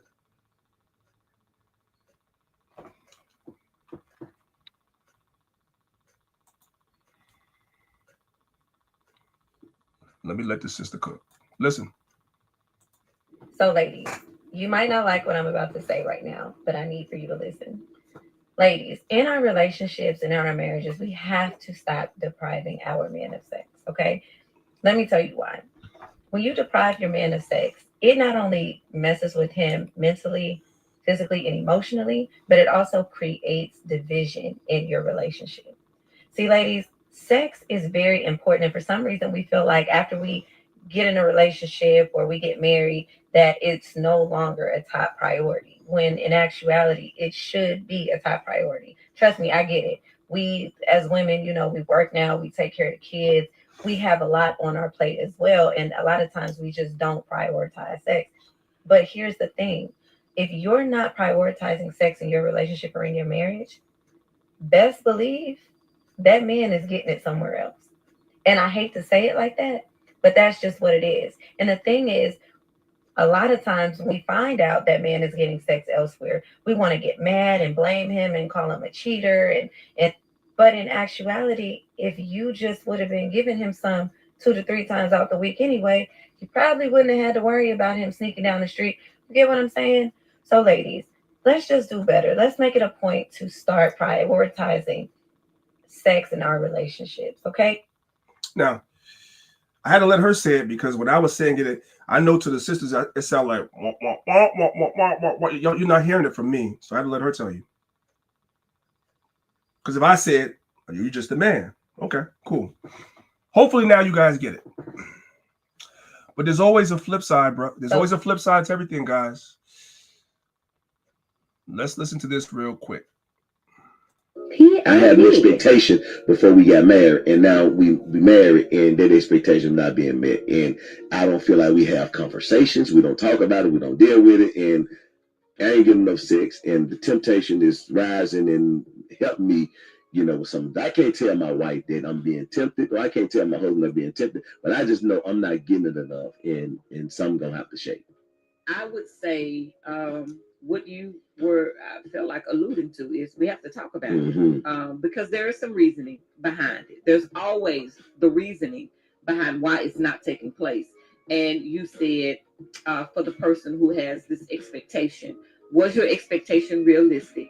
Was that an expectation that was shared with your spouse? And that's why it's important, even in pre-marriage, to within, I think, some limitations, that you talk about expectations, that you talk about, and not just sharing your expectation, but you're also allowing the person that you're communicating the expectation to speak back to you. This is what your courtship is for.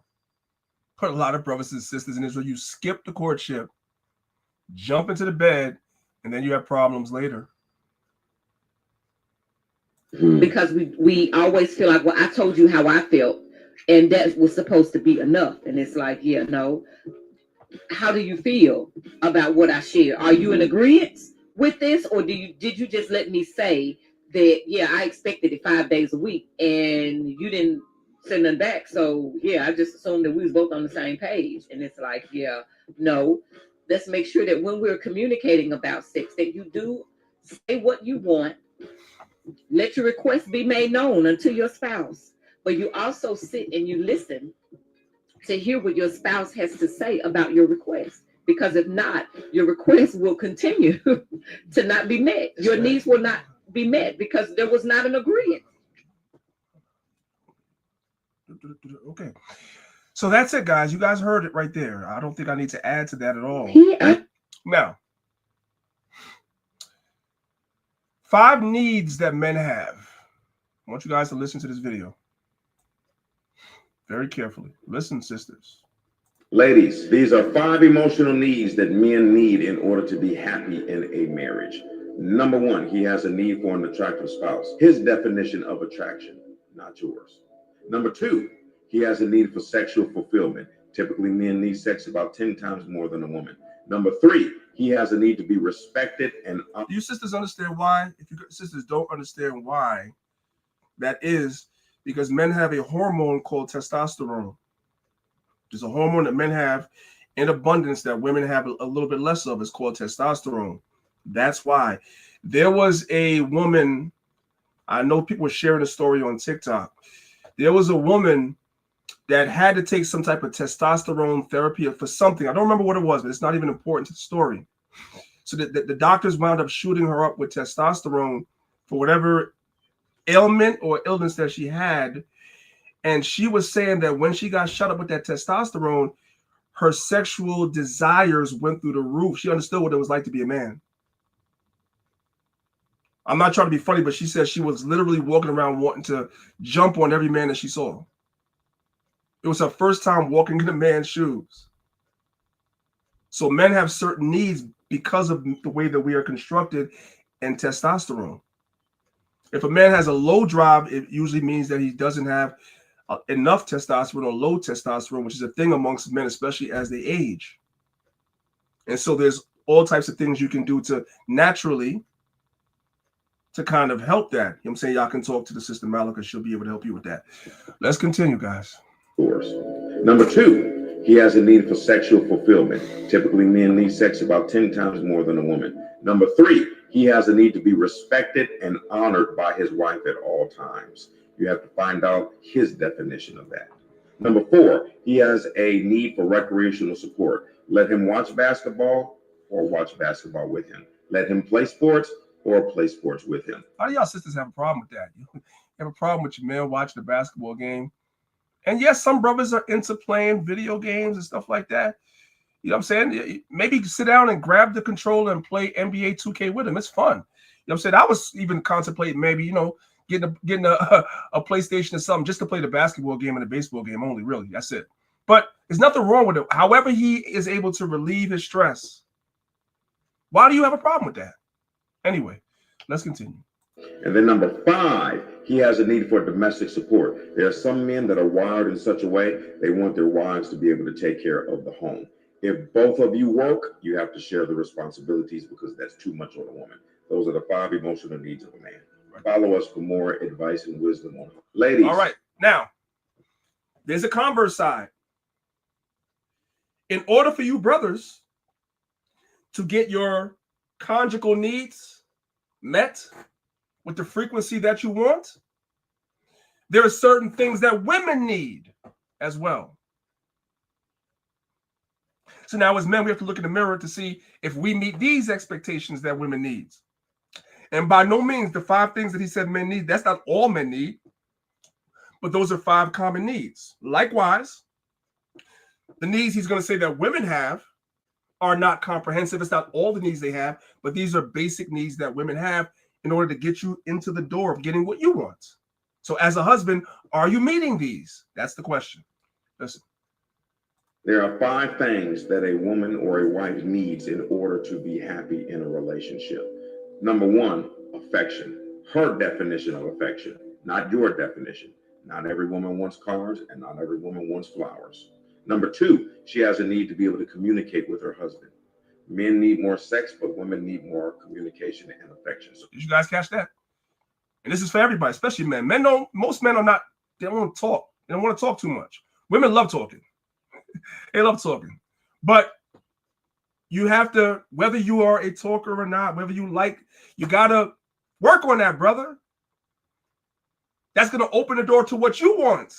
You have to, she's not the only one that has to work on stuff. And if y'all are having problems, maybe it's because she's working on stuff and you're not working on anything. Or I'm not working. You understand what I'm saying to you? It's a give and take. It's reciprocal. she has a need to be able to communicate with her husband. Men need more sex, but women need more communication and affection. So communication is the second one. Number three, she has a need for her husband to be honest and open with her at all times. That's extremely important for a woman. Number four, there is a need that is met in a woman when the husband is a really, really good father. It meets a strong need on the inside of her. And number five, there's a... I want to talk about that one. Brothers, let me go back a little bit. If you have children, in addition to making time for your wife and being affectionate to your wife, your brothers need to be affectionate to your children. I don't care how tired you are when you come home from work. There should be a window of time where you give your wife a break from the children and you deal with them. You spend time with the children. You take them outside to play. You play games with them inside the house if that's what it is, or you watch TV, or whatever it is that you do. You spend time with them and let your wife see that. That you're an active parent. Some brothers are not active. You have children, but you don't interact with your children. That's wrong. The daggone television is raising your children. Did you guys see that, all that stuff? That I can't play it for you guys today, but I'm gonna do a show on that about raising children. But you guys can go to TikTok and look this up, man. The harmful effects of cocoa melon. I done went down a daggone rabbit hole looking at all those videos about cocoa melon. They was breaking it. The rabbit hole goes deep. They have something called jump cuts. Most of y'all won't know what that is, right? But they have something called jump cuts. If you're into editing videos, you know what that is. Where a jump cut is where you jump from one scene to the next, to the next, to the next, to the next, real fast, in succession, real fast. That if you're not, the naked eye won't catch it if you're not looking for it. And so I was watching the video, and they were showing how cocoa melon has a lot of jump cuts in it, and it has a effect on neurologically on children's brains. I was like, dang. I know to me the show is annoying. All they doing is singing. Cocoa melon is annoying, but I was like, you know what? It looks harmless until I went down that rabbit hole, and it's not as harmless as you think. And a lot of you, I'm talking to the men now. Leave the women out of this. A lot of you men, the wife has to go run an errand or she goes somewhere, and you're not really being bothered with your child. You sit the daggone 4-year-old in front of the TV and turn on cocoa melon, and you go on a video game. That's off. That's off. I'm just saying. I'm gonna leave that right there. Let's continue. There is a need that is met in a woman when the husband is a really, really good father. It meets a strong need on the inside of her. And number five, there's a great need that is met in a woman when she feels secure. Women need to feel secure in the relationship. They don't want you to blame things on them. They don't want you to run out when you quit your job. All of those things are important to a woman. Find out what your wife needs. And all of your wives need something different. Like I said, that wasn't a comprehensive list because every woman's needs might vary. So the idea is to have the conversation with your spouse. So you should have been, if you've been with them for a long time, you should already know what those needs are. And a good spouse will meet those needs before the partner even asks. You'll plug the holes before the partner even notices that there was a hole. For some of you brothers and sisters, all the stuff I'm going over today is too hard for you. It's too hard. You're like, no, I'm not doing all that. And that's why you're having problems. That's why you're having problems. Because in your mind, and you've only envisioned what you want your partner to change. You haven't envisioned what it is you need to change. Yes, your partner has told you what you need to change during a heated argument. You guys were going back and forth. You told him what he needs to change. You told her what she needs to change. But then when it was your turn to now be called out, all you heard was wah, wah, wah, wah, wah, wah, wah, wah. You didn't hear nothing they said. And that's off. Let's continue. Yeah. 1 Corinthians chapter 7, verse 4 says, defraud ye not one another, except if it be with consent for a time. So it's considered defrauding your partner if you hold benevolence against them. Like, I'm not going to be intimate with you or nothing because I'm mad at you. That's wrong. If you guys consent for a time, that's fine.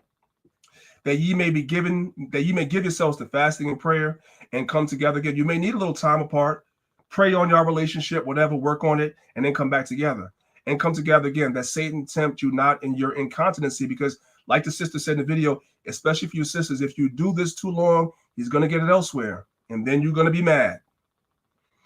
But I speak this by permission and not by commandment. There's no commandment in the law that you're going to see this, but this is practical life advice, is what Paul is saying. Verses 7 through 9. For I would that all men were even as myself. Because Paul wasn't married. He's like, it'd be easy if everybody was just like me. But every man hath his proper gift of God, one after this manner, another after that. Verse 8, I say therefore to the unmarried and widows, it is good for them if they abide even as I. So to the women, same thing. Hey, if you don't want to deal with none of the stuff we've been talking about for the last hour and a half, stay single. But if they can't contain, which most of y'all cannot, and the men neither, let them marry, for it is better to marry than to burn. But once you choose to marry, guess what? Prepare yourself for trouble in the flesh. Prepare yourself for problems and deal with it. That's it.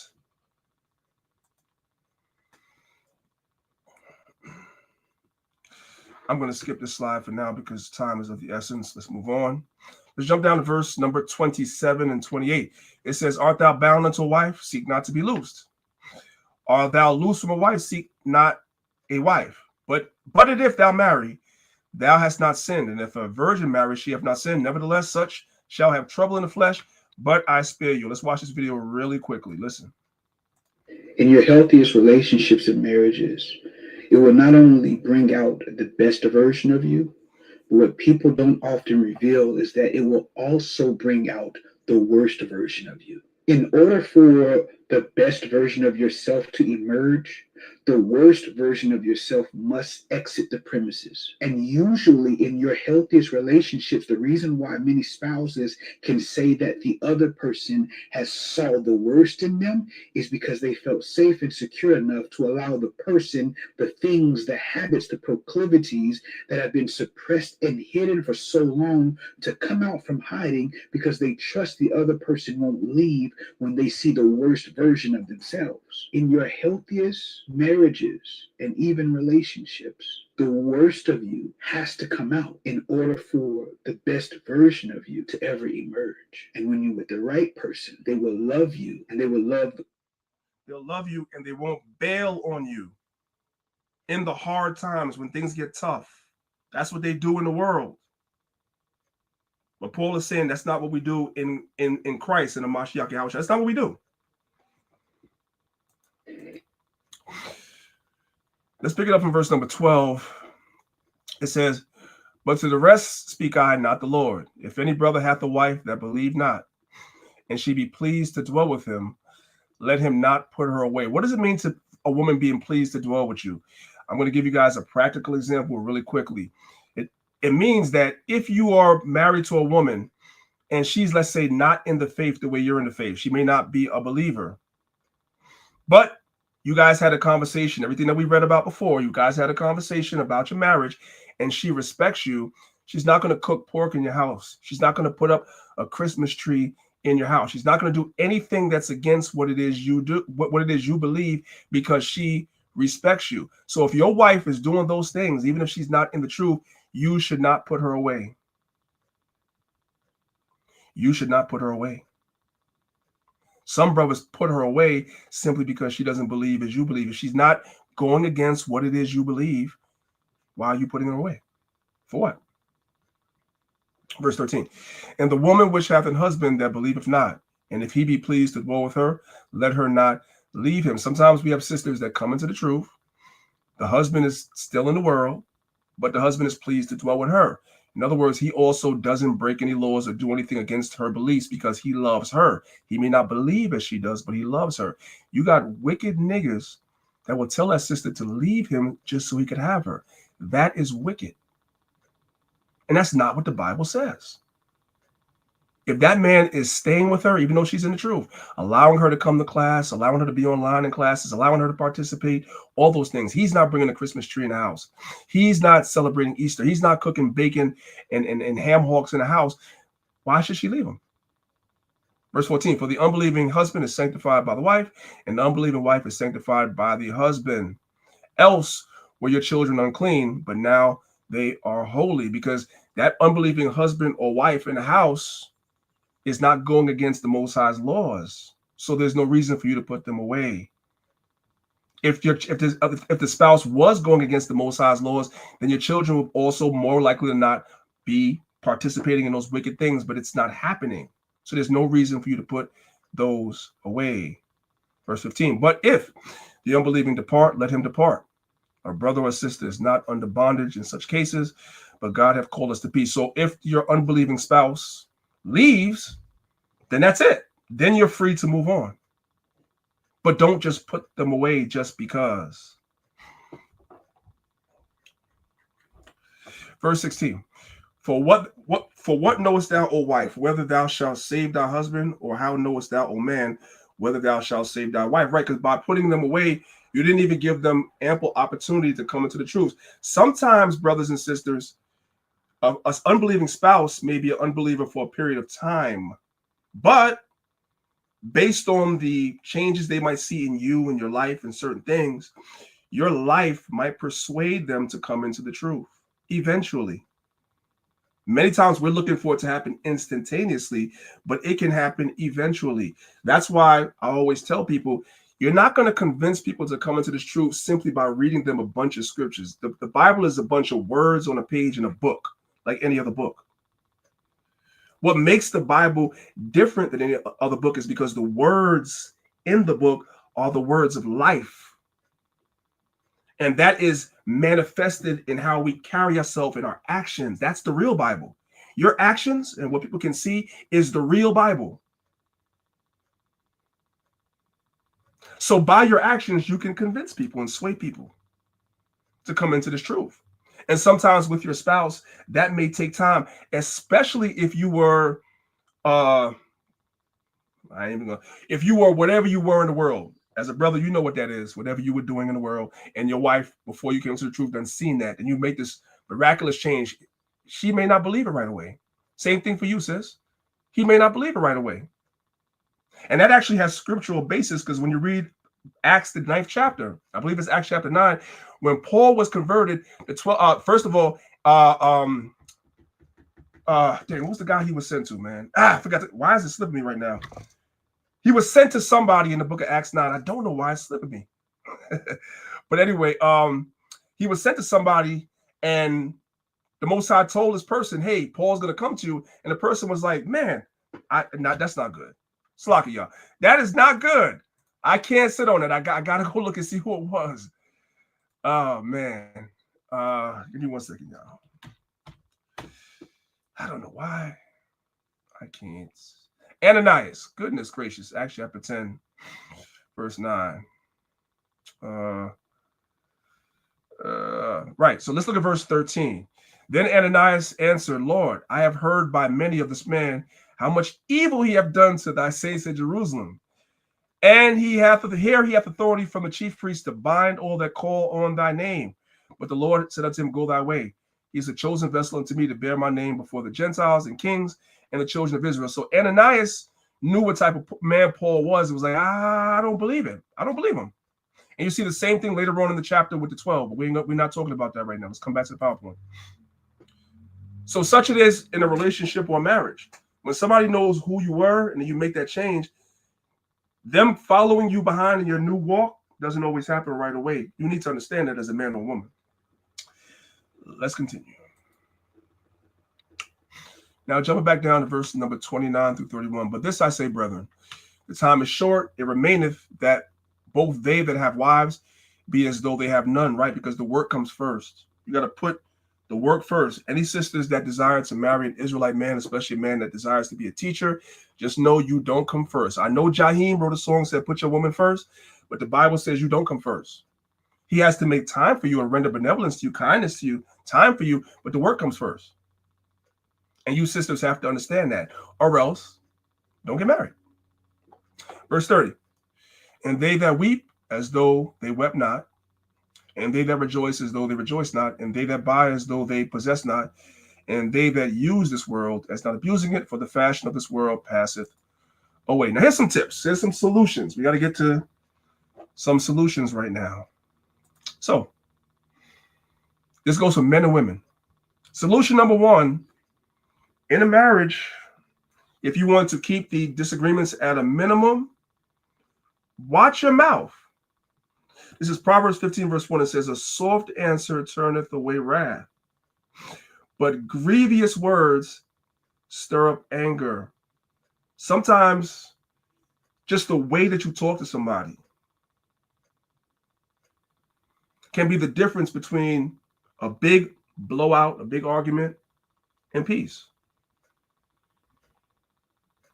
Verse 2, the tongue of the wise useth knowledge right, but the mouth of fools poureth out foolishness.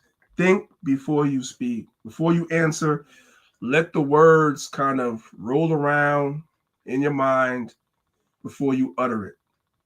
And you can save yourself a lot of problems.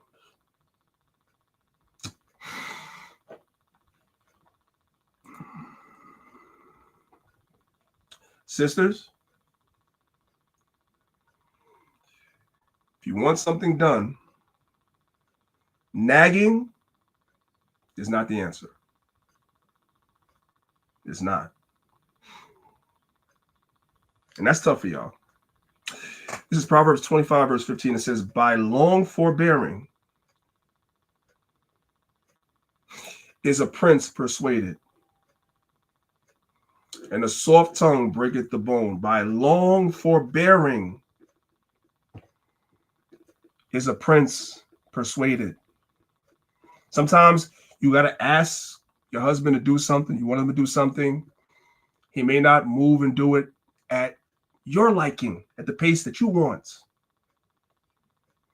But in some things, by nagging, you make it worse. And it depends on the situation, of course. Sometimes you just have to be patient. Patiently persuade your husband.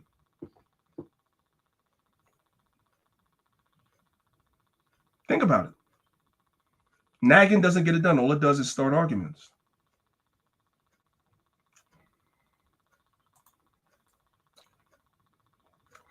Ephesians chapter 4, verses 26 and 27. Be angry and sin not.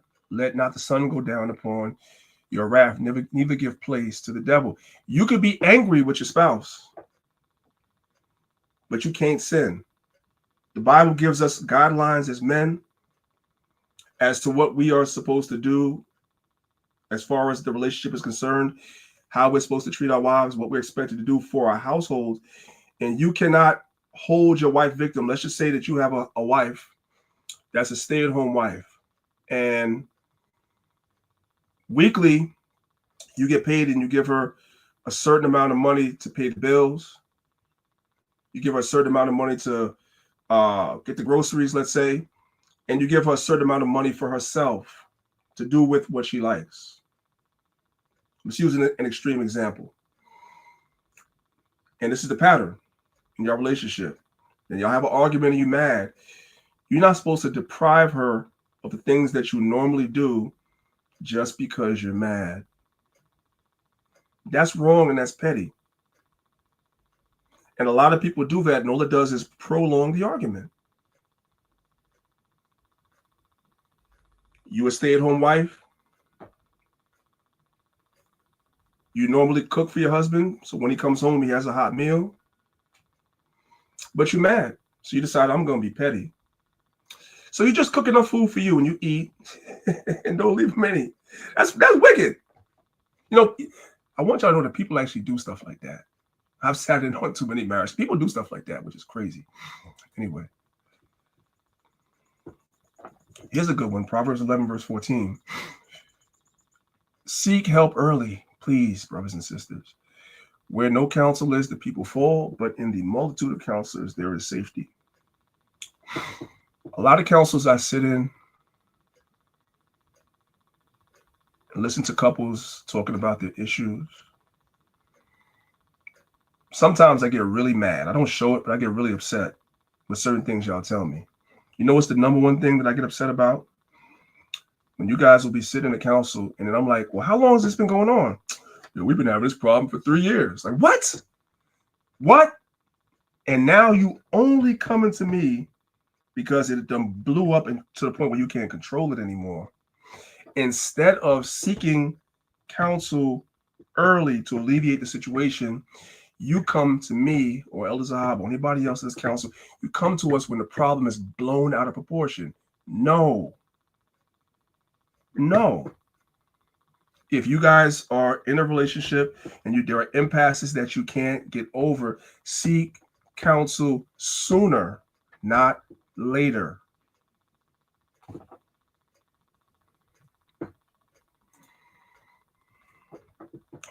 And if you guys are a couple like this, an age couple together, you guys should be in a position of doing the counsel, not being counseled. I'm not saying that you're not going to have no problems, but if you become this aged, as the image that I have on the screen, you guys should already know how to get past your impasses. I should be sending people and couples to you for counsel.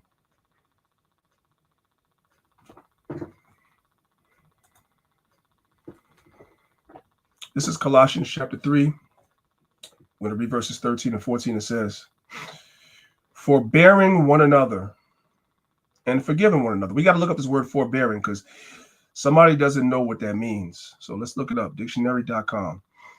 What does it mean to forbear? It means politely or patiently restrain an impulse to do something. See, when we get mad, that evil spirit that lies within all of us, the first thought that comes to many people's minds is to get even. You did something to make me mad. Well, I know what makes you mad. I'm going to do this. No. You're supposed to resist that impulse. That's what forbearing means. Forbearing one another and forgiving one another. If any man have a quarrel against any, and this also goes for husband and wife, even as Yahushua forgave you, so you do ye also. Yahushua was forbearing. Yahushua could have had the impulse when he was on the cross looking down and they were saying crucify him. Or even before that, when they were like, give us Barabbas. Huh? They were mocking him. Right?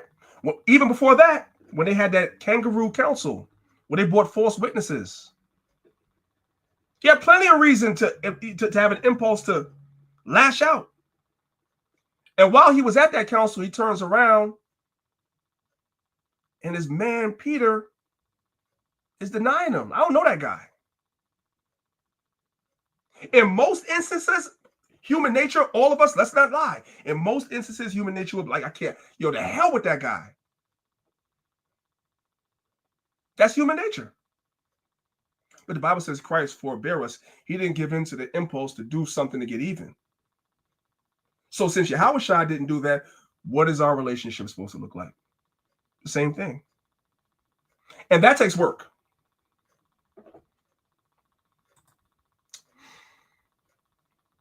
Proverbs 20, verses 6 through 7, most men will proclaim every one of his own goodness. But a faithful man who can find, when people hear the word faithful, they think it's just talking about sex. No, it means you got to be who you say you are as a woman or man. Be who you say you are. Verse 7, the just man walketh in his integrity, and his children are blessed after him. Walk with integrity. That goes for brothers and sisters. Be who you say you are. So that when that man or that woman gets into the marriage with you, although you're going to have your faults, although you're going to have your ups and downs, but for the most part, they can say, this is pretty much what I expect. This person is pretty much who they were in the courting phase. So we're going to end it there, brothers and sisters. But as you guys can see, part 3, it's called Submission is Not a Curse Word. We're going to talk about it. I don't know when. I'm not saying we're going to do that next week. But we're going to continue down this path because it is well needed. Really quickly, I do want to give you guys something. I'm going to stop sharing my screen for 1 second. You guys stay here. I want to show you something really quickly.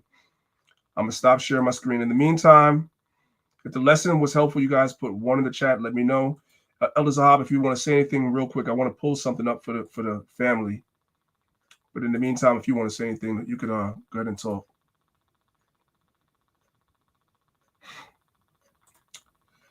Okay, so Yeah, Shalom, you can hear me? Yeah, I can hear you. Go ahead. I'm on mute. No, I really don't have nothing to say, man. Good class, man. Edifying and much needed.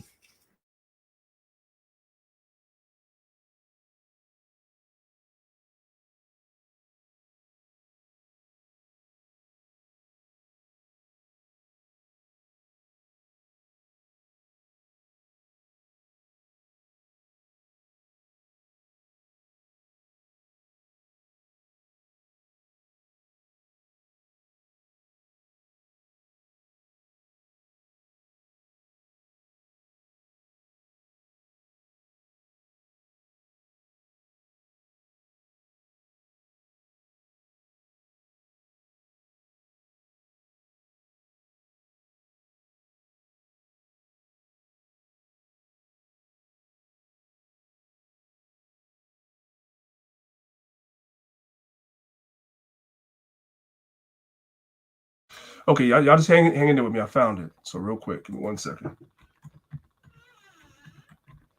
Okay, y'all just hang in there with me. I found it. Okay.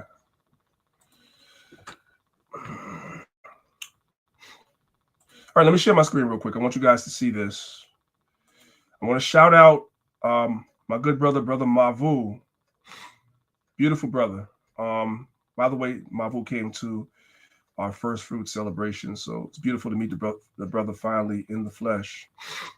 So I want to show you guys this real quick. So this is a website that Mavu has created.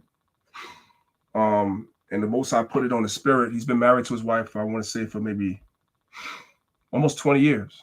And he said the last, I don't want to misquote him. He might be in the room. If Mavu's in the room, if you see him in the room, y'all let him up on the stage. So I don't want to misspeak for the brother. But I guess he said like the last 10 years of their marriage has been the best years. Like the first 10 years were rocky. And so they have a lot of experience on both sides of the issue in marriage.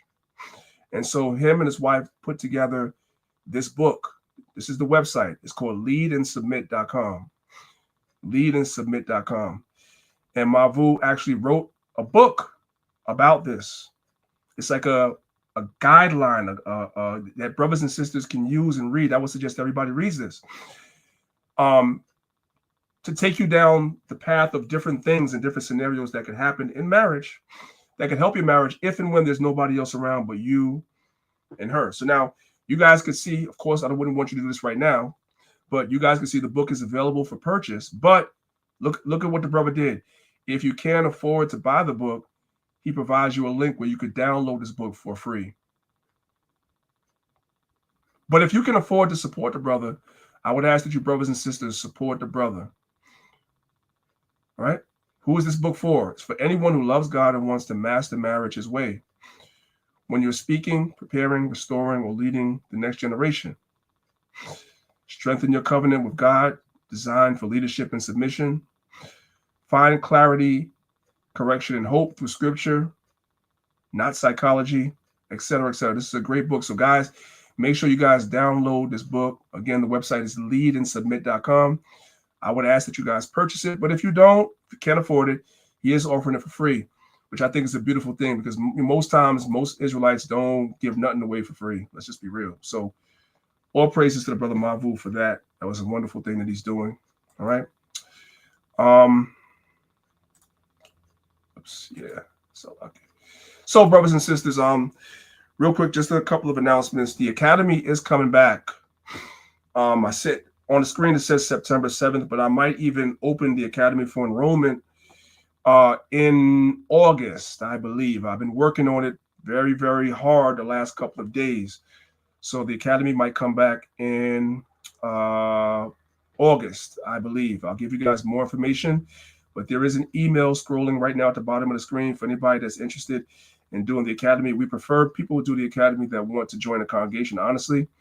You can email us at joinloy149@gmail.com. Also, we appreciate brothers and sisters that have been donating to us. We greatly appreciate your donations. And I do want to share one more thing, if I could.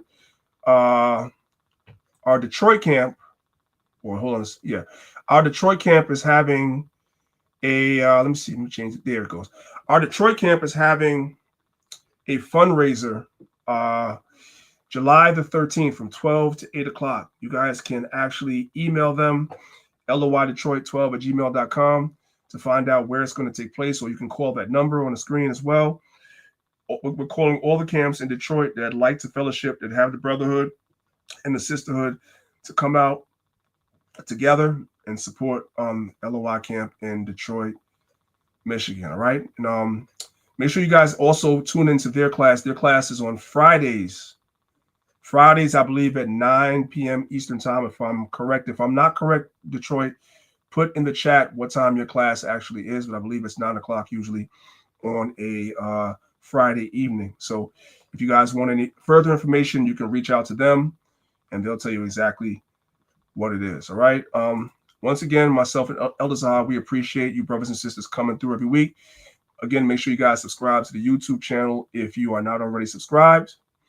It's your brother Priest Daniela, represent Lines of Israel, Maccabees TV. And if you've been watching this video for the entire time and have not hit the like button, you need to repent and believe the gospel, because the kingdom is at hand. I love y'all. If it be the Most High's will, I'll see you guys again next week. With that, I say shalom. Right now, somebody is hating on you, and you and me is what we gonna tell them. I'm in a whole different stratosphere. Vision is sharp and my path is clear. On my purpose, plus I'm eloquent. Your opinion of me is irrelevant. I'm in a whole different stratosphere. Vision is sharp and the path is clear. On my purpose, plus I'm eloquent. Your opinion of me is irrelevant. Doesn't matter what they say about me, cause I know God don't play about me. Rumors don't matter if they aren't true. The reason they mad is cause they aren't you. They aren't blessed, they aren't highly favored. They're just jealous that somebody made it. Words may hurt, but it didn't kill. And you can't break what you didn't build. Use these words as an affirmation. Don't let them distract you from your aspiration. Let the hatred feed your inner beast, but always keep God as your centerpiece. What that mean?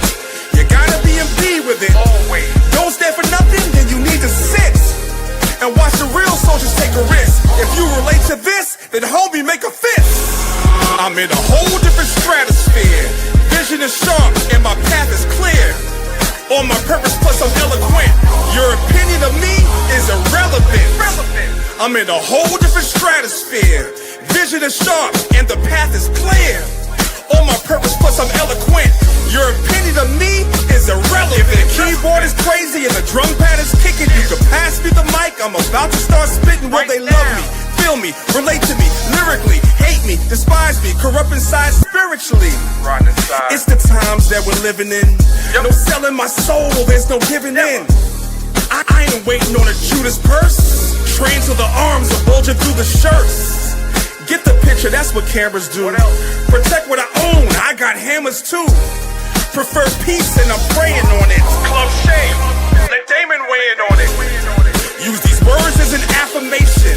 Don't let them distract you from your aspiration.